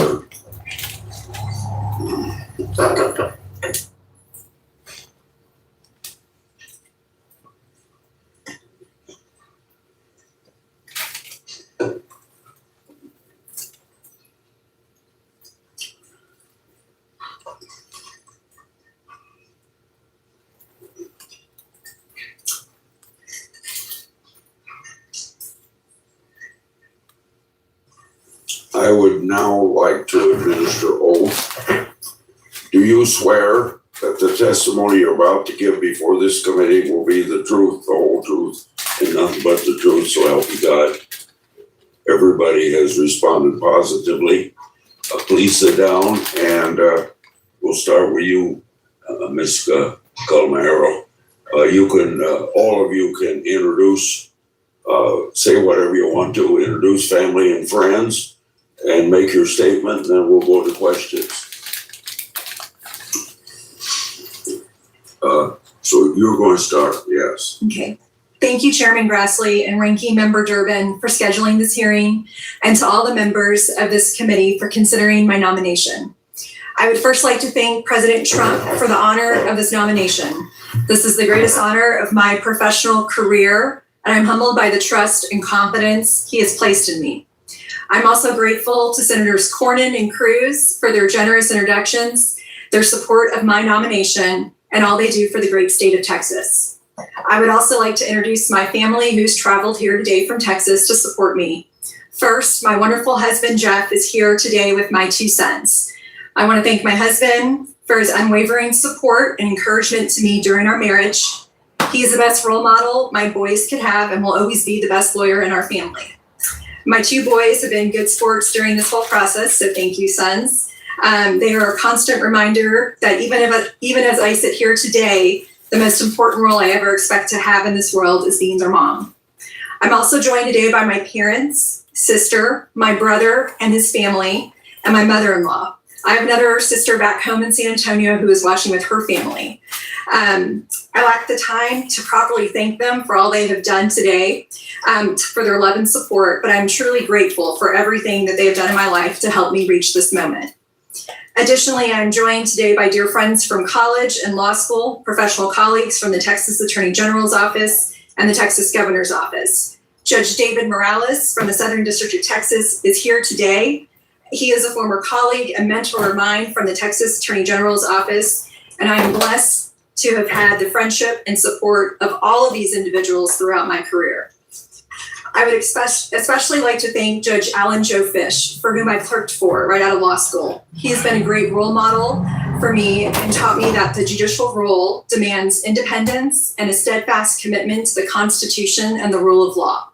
I hope to emulate these qualities if I am fortunate enough to be confirmed. Again, thank you to the committee for the opportunity to be here today, and I look forward to answering your questions.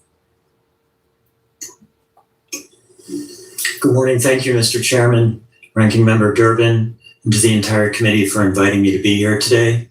I'd like to begin by thanking President Trump for nominating me to this position. I am deeply honored and humbled by his nomination. I'd like to thank Senator Peters and Senator Slotkin for their support, and Senator Grassley and Senator Britt for the very kind introduction. I'd like to give a special thanks to my wife.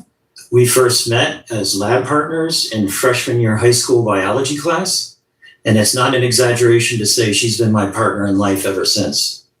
I could not have pursued my career in public service without her sacrifices and support, and I cannot thank her enough. To my 3 children, who I am so proud, I would like to thank them for inspiring me in my professional life, inspiring me to work hard to keep our community, our state, and our country safe. My daughter could not be here today. She's starting her first job after graduating college, but my 2 boys are here today. And I would say, boys, I hope that getting to watch today our great Constitution in action inspires you as you enter adulthood and a life of citizenship in our great country. I'd like to thank my parents for all of their years of love and support. And lastly, I'd like to thank the late Hugh Bounds, Federal Circuit Judge, and the late Edward Harrington, Federal District Court Judge, both of whom I clerked for. They were mentors in the law to me. They were great American heroes. And I know that they're looking down on me today and smiling. Thank you. Thank you, Chairman Grassley, Ranking Member Durbin, and all the members of the committee for holding this hearing. First of all, I'd like to thank President Trump for the great honor of this nomination. I'd like to thank Senators Cornyn and Cruz for taking the time to get to know me through this process, for Senator Cornyn's kind introduction this morning, and for the one that Senator Cruz entered into the record.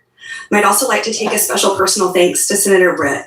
It was a personal privilege to have her chair the beginning of this committee. I have looked up to her and admired her since I was 15 years old, and it made a very special day so much more special to have her, and I appreciate the kind words that she shared, her service to Alabama, where I grew up, and to our country. I'd also like to thank the judges for whom I clerked, Justice Clarence Thomas on the U.S. Supreme Court and Chief Judge William Pryor on the U.S. Court of Appeals for the 11th Circuit. They instilled in me the greatest respect for our judiciary. I'm grateful for their example, encouragement, and support over the past decade. I'd also like to thank my colleagues at Kirkland & Ellis, many of whom are here, as well as where I started private practice at Maynard Nexon in Birmingham, Alabama.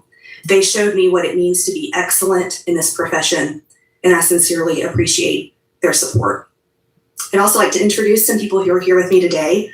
First and foremost, my husband, David. After having a successful private practice as an attorney, he's now the Assistant General Counsel for Environmental Matters at Vistra Corp, based in Irving, Texas. His selfless support of my career and our family is the reason I'm here today. He never complains, and I'm so grateful to him. He's here with our 3 children, who are our greatest blessings. I'd also like to introduce my parents, Deborah and Jeff Miller, who are here from Montgomery, Alabama. My father drove hours to watch me deliver my first cross-examination in front of a jury. He's taught me to never be deterred. Hey, what's up, Foxy? Hey, right? I noticed that too. I was like, man, these guys are all just taking an oath to the Orange Man and not to the Constitution. And to always keep dreaming. My mother's pursuit of her law degree at night while I was in grade school inspired my own path in the law, and she taught me to always try my best. I appreciate their support throughout my life. I'm joined by my sister, Tori Matus, and her husband, Kyle. They met working on the House Rules Committee. Hey, what's up, everyone? What's up, Julian Fry? What's up, Simpson? Joe? Foxy? What's up, Harvey Waldbanger? What's happening, everyone? What's up, Puma? Texan? Stranger to this room, having served as communications director for Senator Shelby from Alabama, where she also served as the communications director for the Senate Rules Committee, which typically meets in this room, the Senate Banking Committee, and the Senate Appropriations Committee. She also served as chief of staff to U.S. Representative Roby. She and her husband, Kyle, are now in the private sector, raising my 2 nephews in Charlottesville, and I really appreciate them being here to support me as well. I'd finally like to thank my mother and father-in-law, Kate and Lee Mitchell, who are here from Houston, Texas, where they raised my husband and his 3 siblings. They've so graciously welcomed me into their family and have provided an unwavering example of steadfast faith. I'm grateful again to the committee for the opportunity to be here, and I welcome your questions about my nomination. Thank you, Chairman Grassley, Ranking Member Durbin, members of the committee. Thank you for having me here today. I'd like to begin by thanking President Trump for the profound honor of this nomination.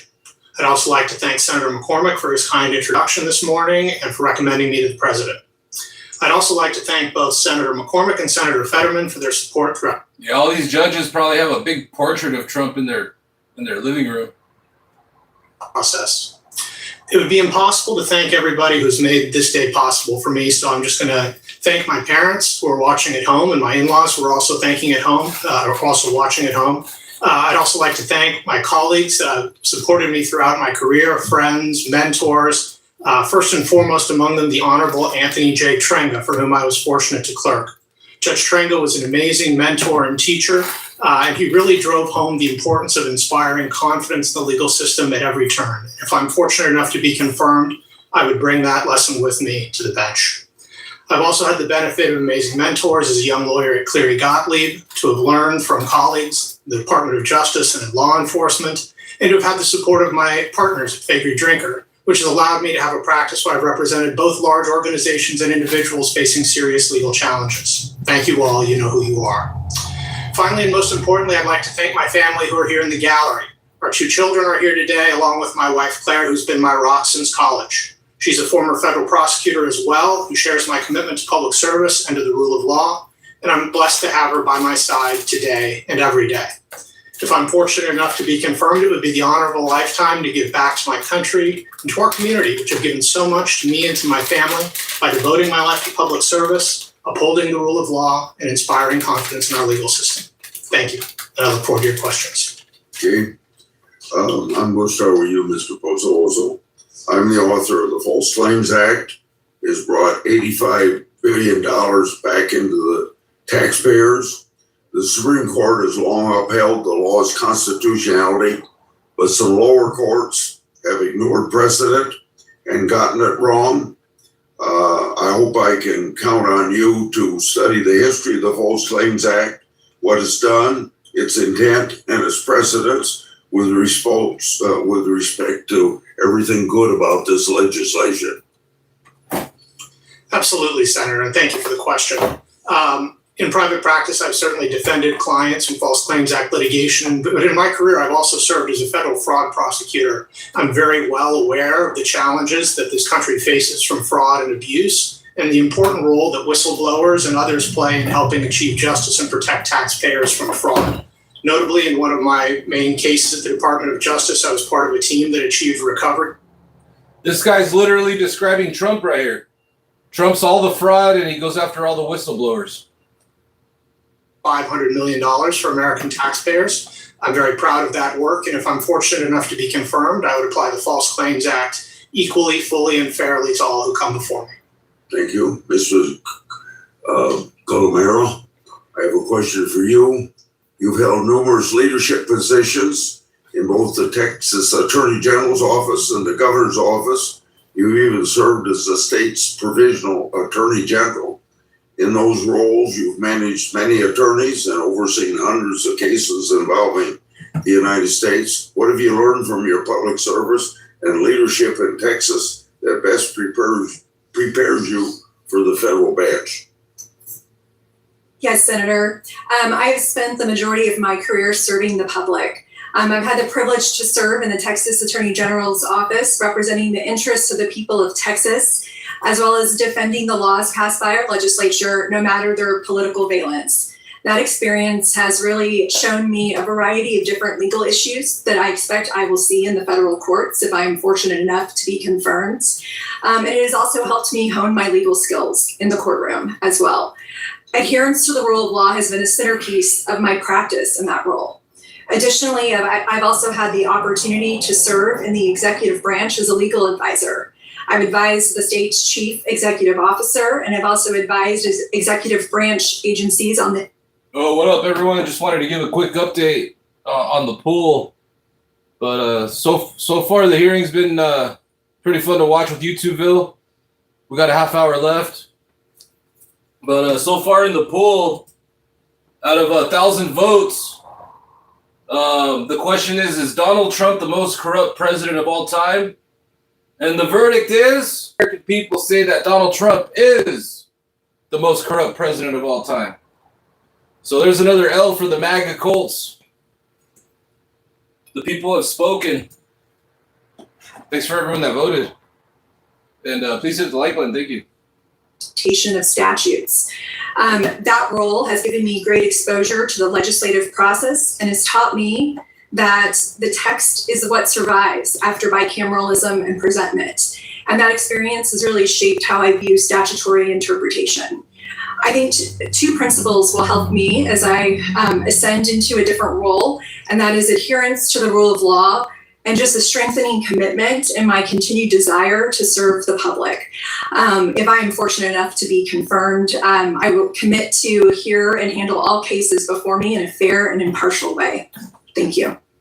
Mr. Martin, you've also been a career public servant, federal prosecutor under Obama, Trump, and Biden administrations. You've earned the trust and respect of U.S. attorneys appointed by both presidents from the parties. What did you learn from working with people that held different points of view that you will bring to the bench? Senator, I've had the privilege of working in leadership roles under different U.S. attorneys, under different administrations. And I've learned from all of that experience to follow the law, to... MAGA cult members can't handle the truth that the MAGA movement's pretty much done. They always come up with all these excuses like, oh, but your channel's biased or something. It's like, nah, we got freedom of speech over here, you know? Anyone can say whatever they want, so... But, you know, they can't handle the truth, so they always got to come out with some, like, bogus excuses. But, look at and analyze issues from different angles, to listen to other people who might have viewpoints that are different than yours on the law, and all... So they're trying to say the whole country is biased. Like, Donald Trump's approval rating's like 22%. Do the right thing under the law. And if I'm privileged enough to be confirmed, I think those qualities will help me as a judge. Okay. And Ms. Mitchell, you've had an impressive career, trial and appellate litigators. At the beginning of your career, you clerked for two legendary jurists. You've already mentioned them today in your opening remarks. What did you learn from these clerkships that shaped your later career? And how have you shaped your views of the law because of your clerkships? Thank you, Chairman Grassley. I learned a great deal for the judges for whom I clerked, both personally and professionally. Two things that stand out as it applied to my private practice is the simple notion that there's no substitute for doing the work. In those chambers, the task before us was to dig and dig and dig until we found the right answer. There were no shortcuts, and that is the approach that I've taken to my private practice. I also saw from them models of integrity. They took their oaths seriously and applied that faithfully, and I have tried to zealously represent my clients consistent with my responsibilities in private practice from their example. Senator Durbin. Senator Bruce, you take over from here. Mr. Chairman, let's let Senator Blumenthal go ahead. I just came in from a vote. Okay, Senator Blumenthal. Thanks, Mr. Chairman. I appreciate Senator Durbin yielding. I want to make clear about the questions I'm going to ask you. Yes, Blumenthal's back. I love Blumenthal. This guy's one of the better politicians out there. He actually works for the American people. It has, takes an oath to the Constitution, not to the orange man. They're not political theater. They're not people. Who won the 2020 election, guys? These issues are a matter of right and wrong. There are issues in life that involve right and wrong, as you know. Attacking the Capitol is wrong. Lying about whether it happened is wrong. Stating truth is right. And pardoning people who attack the Capitol is wrong. Failing to call it out is wrong. It's not theater, not being clever, it's right or wrong. So let me begin with you, Mr. Martin. Who won the 2020 election? Senator, as a matter of law, Joe Biden was the winner of the 2020 election. Who got more votes? Senator, my focus as a judicial nominee is on the law, and as a matter of law, Joe Biden won the 2020 election. Who got more electoral college votes? Joe Biden received more electoral college votes. And was the Capitol attacked on January 6th? Senator, as part of my work as an assistant United States attorney, pardon me, I had the opportunity to look at pictures and videos from that day. And what I saw in those was that law enforcement officers were attacked and the building was damaged and vandalized. Mr. Pozos, who won the 2020 election? Senator, I would agree with my fellow nominee. Can you get closer to the mic or turn it on? My apologies, Senator. I would agree with my fellow nominee's answer, Senator. You're going to stick with that script? Senator, I don't believe it's a script. President Biden was certified as the winner. Who got more popular votes? Senator, with respect to the popular vote, my role as a nominee here is to speak to the law. Who got more votes in the Electoral College? Senator, my understanding is that Joseph Biden received more votes in the Electoral College. Was the Capitol attacked on January 6th?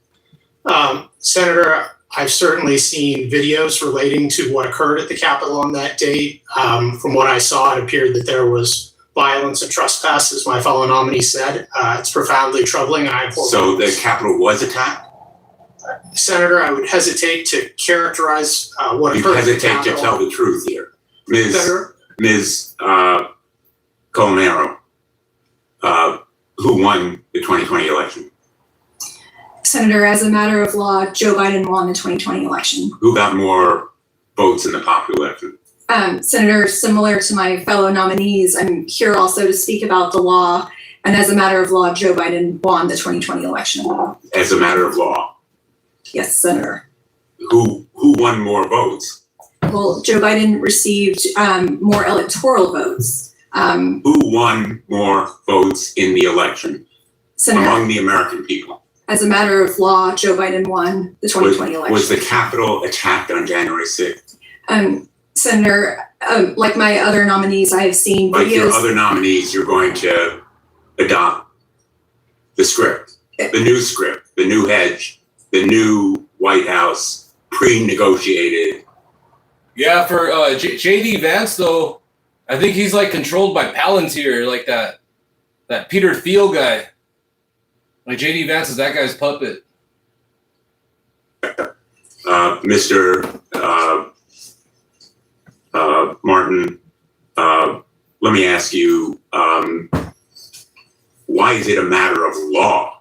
Isn't it a matter of popular vote that an official is elected? No, sir. Under the Constitution, the popular vote is not the operative fact. Mr. Pozos, don't the people elect a president? Senator, under our constitutional system, the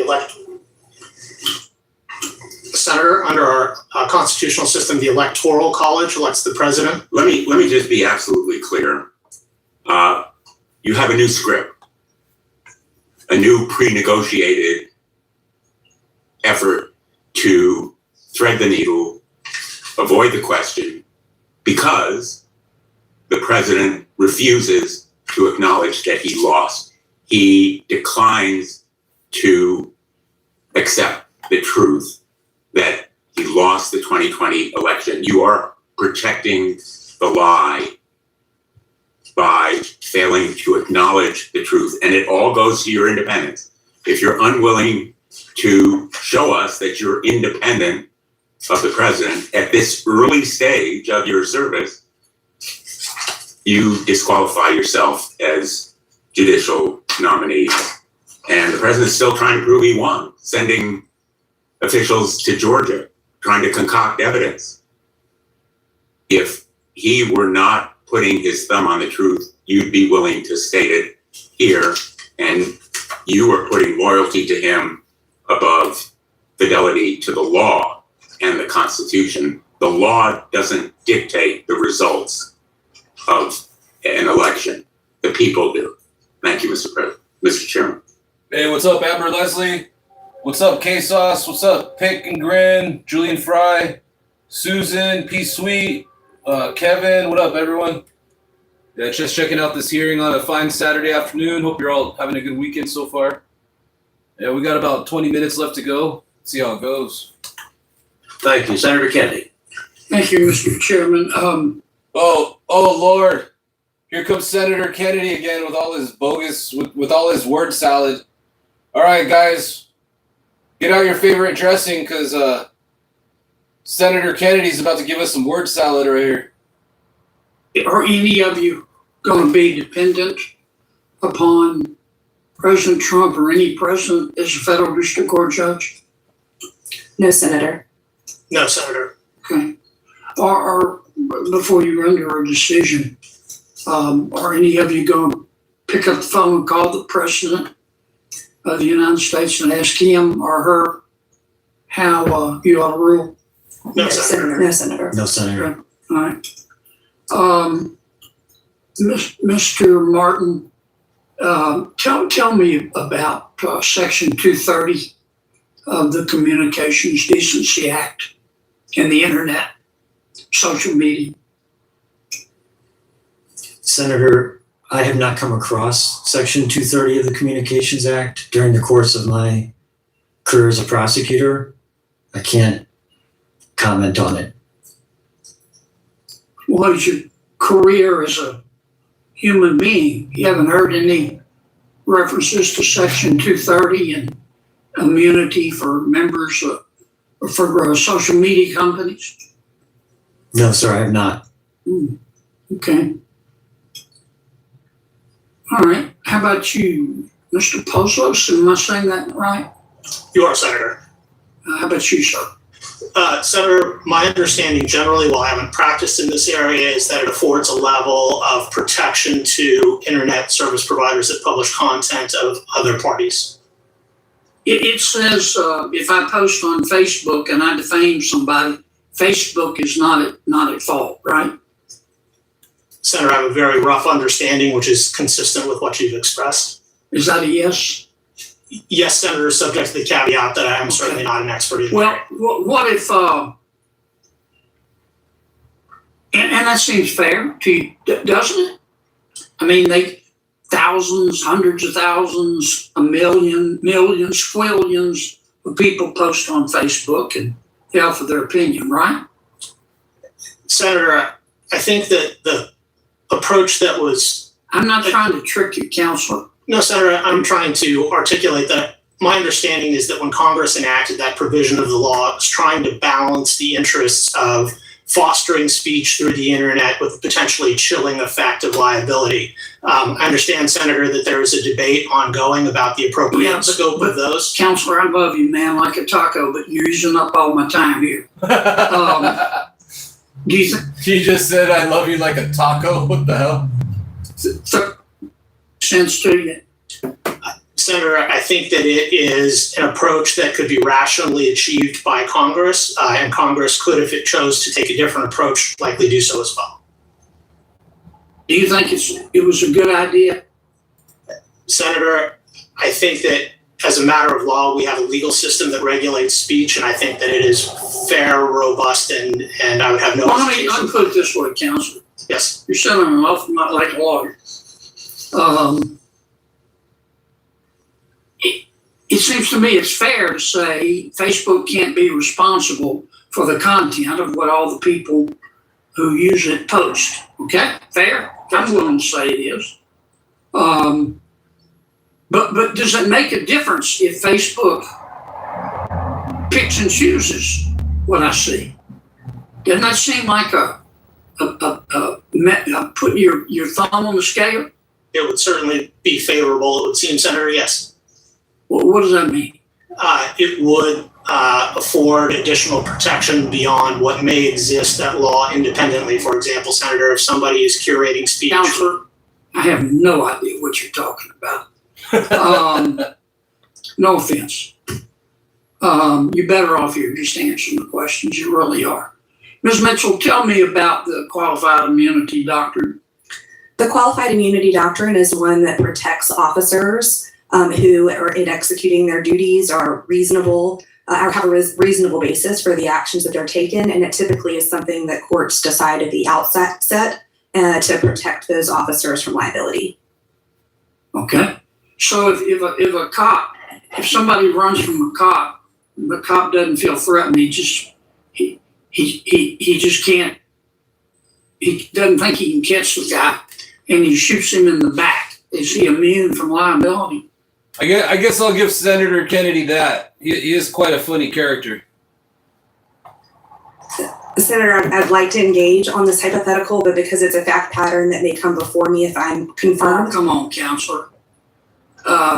If I'm a cop and I'm talking to a suspect and he turns and rabbits on me, and I say, I don't think I can catch this guy, but I know how to stop him, and I shoot him in the back. Are you telling me I'm immune as a cop from liability?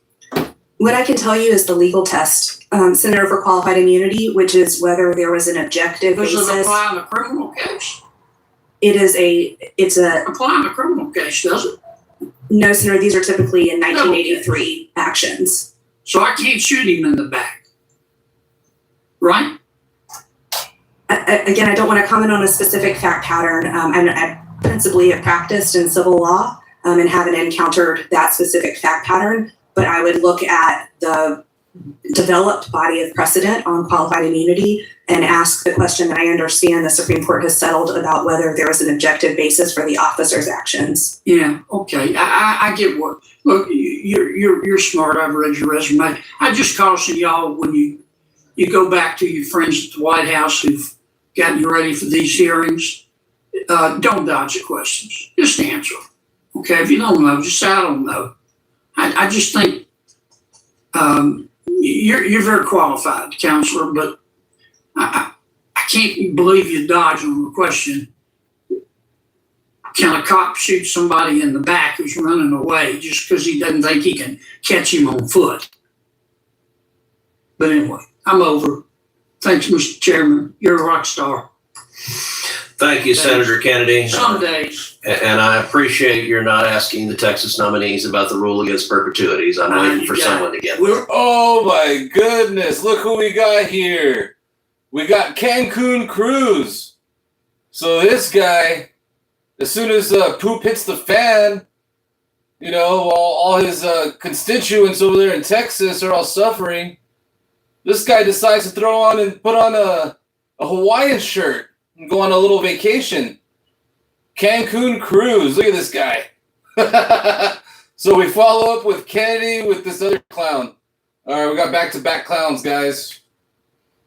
To that, I ran out of time. Senator Durbin. Thank you, Mr. Chairman. Mr. Martin, in April, the Justice Department's Weaponization Working Group issued a report detailing weaponization of the Biden. All right. Thank God we don't have to hear. I think Cancun Cruz might have took over for Grassley. Grassley probably had to go take a nap or something. All right, here we go. We got a real politician right here. Dick Durbin. Let's go, Dick Durbin. Expose these MAGA psychopaths. Justice Department. The report focused on prosecution rising out of the U.S. Attorney for the Eastern District of Michigan involving the FACE Act. Are you familiar with the FACE Act? Yes, sir. Okay. The report claimed that career prosecutors working on this case demonstrated anti-Christian bias in prosecuting defendants who blocked access to a reproductive health care clinic. For what, Tabby? Getting your feelings hurt? Are you a big baby just like Orange Man? You guys don't like freedom of speech? I guess you guys only like the speech that you like. One day before this report was published, 2 prosecutors in your office were terminated for their alleged misconduct in this case. Do you believe that apolitical career civil servants should be terminated simply because they were assigned to work on certain matters? I do not believe that career prosecutors should be terminated simply because they decided to work on a case. Did you have any role in terminating these 2 prosecutors who were assigned to work on the FACE Act cases? No, Senator, I had no role whatsoever in the decision to terminate them. Thank you. Ms. Colmenero, are you familiar with DACA? Yes, Senator. You realize it was created by President Obama 14 years ago, Yes, Senator. and more than 800,000 individuals have taken advantage of that program. And every 2 years, they are required to register and re-register with the federal government to to pay a filing fee of $600, go through a background check, criminal background check, that allows them at the end of the day to be able to work legally in the United States. What's up, son of cool? Last I checked, it was Orange Man himself that was spreading hatred. He's over there saying all the Somalian people are scum, and the people from Iran are worthless. Yeah, Donald Trump's over there spreading all the hate. And not he's doing pictures of the Obamas as apes. During that period, if they commit a crime between registration periods, they can lose all DACA protection. Are you familiar with that? I am generally familiar. If anything, I'm spreading truth and love.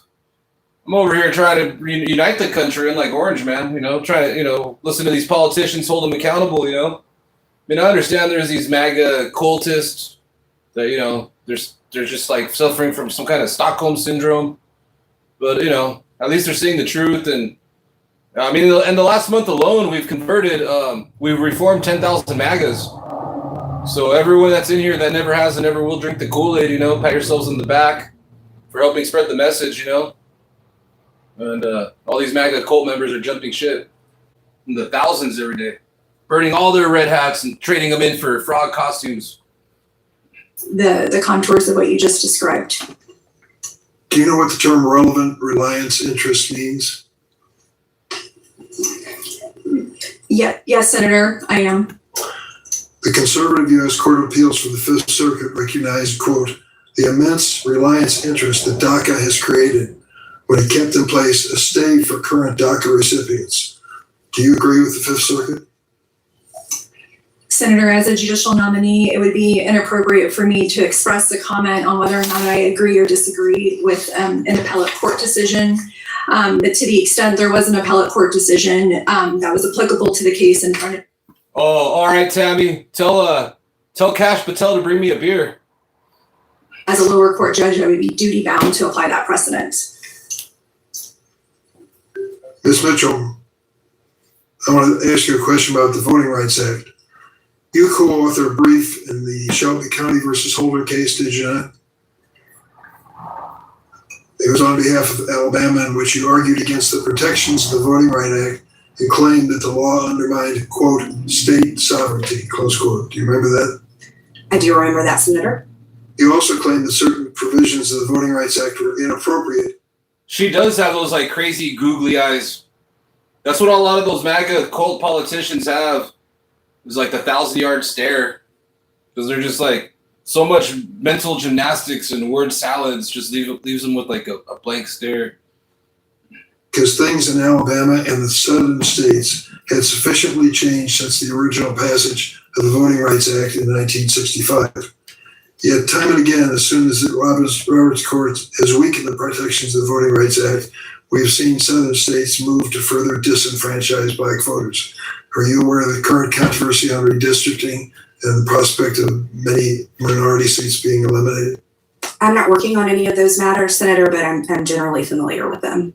You still stand by your efforts to weaken the Voting Rights Act in light of what's happened?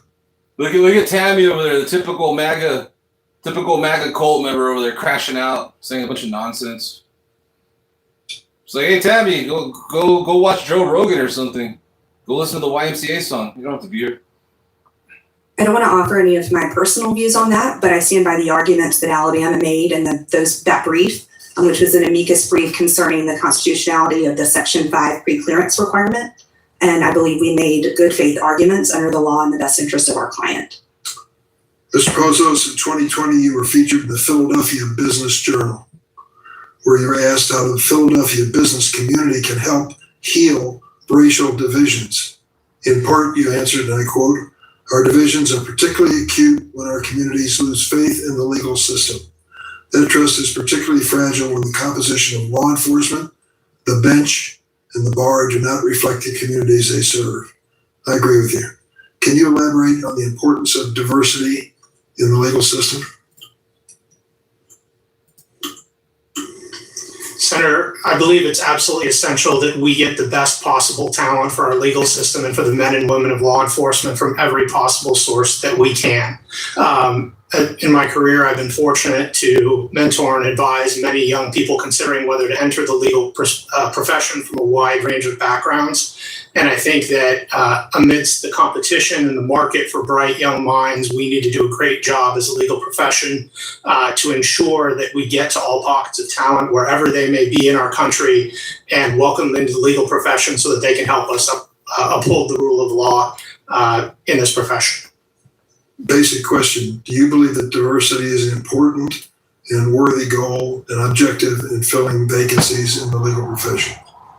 Senator, I think that if we are true to seeking out excellence wherever it may be, that question will be moot. I doubt it. Thank you very much. Thank you, and I want to thank all four nominees for appearing before the committee today, and I want to extend a special welcome to two nominees from my home state of Texas, Angela Colmenaro and Caston Mitchell. I entered into the record an introduction for both of them. I apologize that I wasn't able to physically be here at the beginning of the hearing. But I will say to the two of you in particular that both... Yeah, probably because your Cancun flight was late. ...have gone through what is an extensive process for vetting judicial nominees in the state of Texas. Senator John Cornyn and I together have a bipartisan federal judicial advisory committee of roughly 25 lawyers across the state. They are among the most respected members of the bar in every region of the state of Texas. It is deliberately a bipartisan group. And for every judicial vacancy in the state of Texas, we post a public call for applications for lawyers practicing in Texas who wish to serve on the bench. That committee then reviews those applications, interviews the best the best individuals in terms of their qualifications, makes recommendations to Senator Cornyn, myself. Both Ms. Colmenaro and Ms. Mitchell went through that process with flying colors, impressed the committee, and then both of you had the opportunity to sit down and interview you both at length. And I will say you're both very impressive lawyers. And Texas, we are blessed with 32 million people. We have no shortage of principled, qualified men and women who very much want to serve on the bench. And you've both risen to the top based on excellence, based on integrity, based on fidelity to law.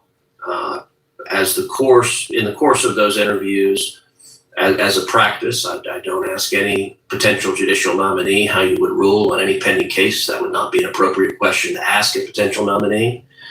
But I do try to delve into your commitment to following the law rather than whatever your own particular policy preferences might be. And federal judges by design, they have life tenure. They don't stand for election. They're not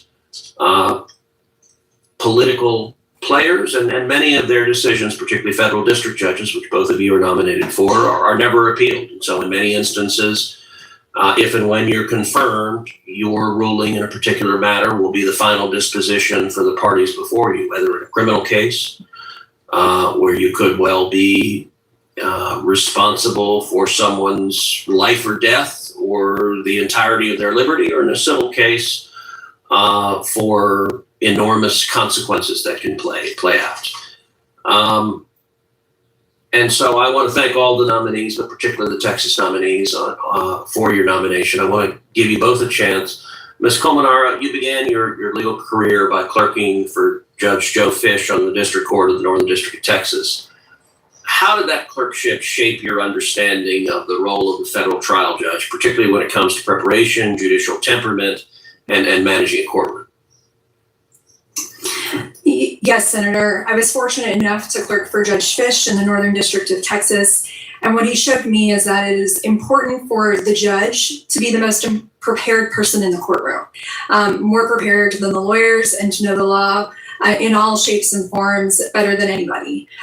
He also exhibited judicial humility and took his oath of office incredibly seriously, and kind of knew that with the great responsibility that he had to show fidelity to the law at all times. And so he exhibited that day in and day out and was a great role model for me when it came to ensuring that every litigant who came before him was treated in a fair and impartial way.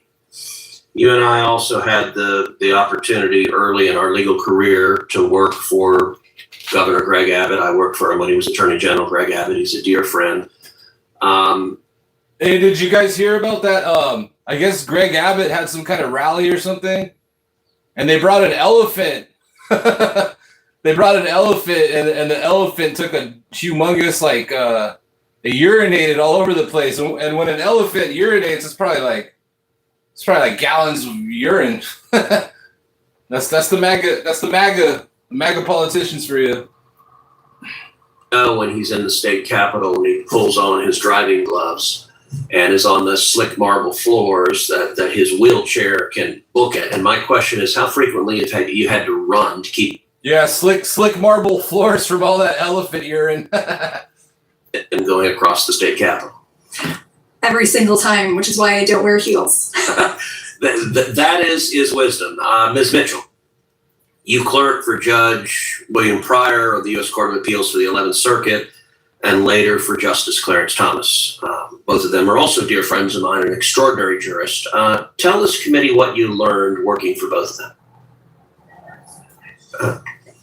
I learned so much from the judges for whom I clerked. Hey, look, check it out. I was scrolling Instagram, and this popped up. So somebody went to the Department of Justice and climbed the wall, and they tore down Trump's North Korean style banner.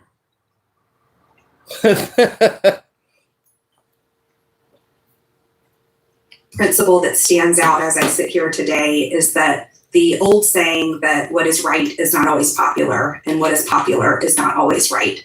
And I saw them live out their oath with fidelity to the Constitution, our federal laws, judging without fear or favor, and treating everyone that came before them with respect. And that was a tremendous opportunity as a young lawyer to be shaped by their example. Thank you. Senator Whitehouse. Thanks, Chairman. Welcome, everyone. All right. It's nice to see Sheldon Whitehouse. Finally, somebody with some guts. And a brain. The 22nd Amendment says that no person shall be elected to the presidency more than twice. Is that correct? That's correct, Senator.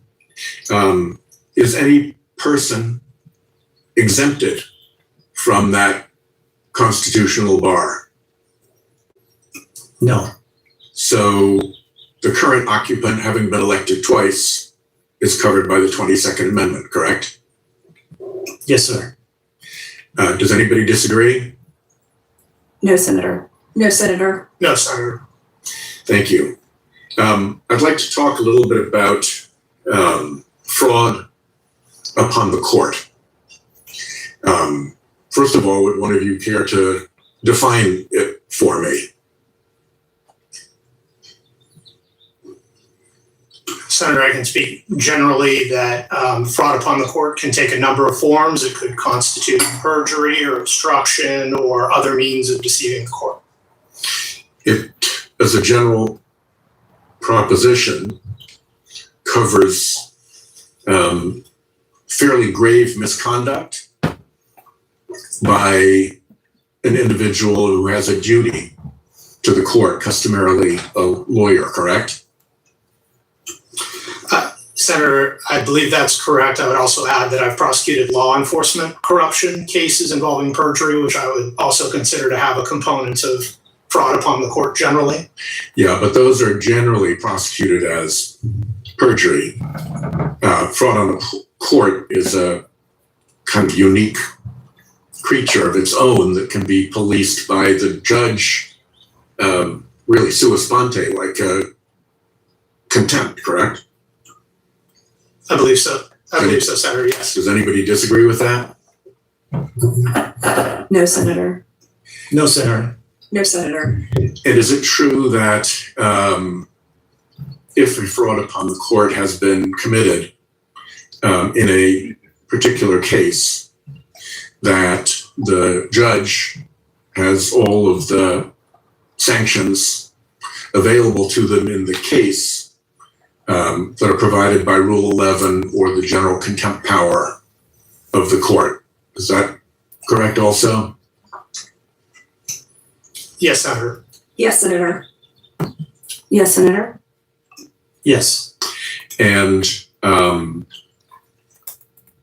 the event that a fraud upon the court has been committed, not only are the disciplinary rules within the court and within the case applicable, but judges can make referrals to the bar for further disciplinary action against the license to practice law. Is that also correct?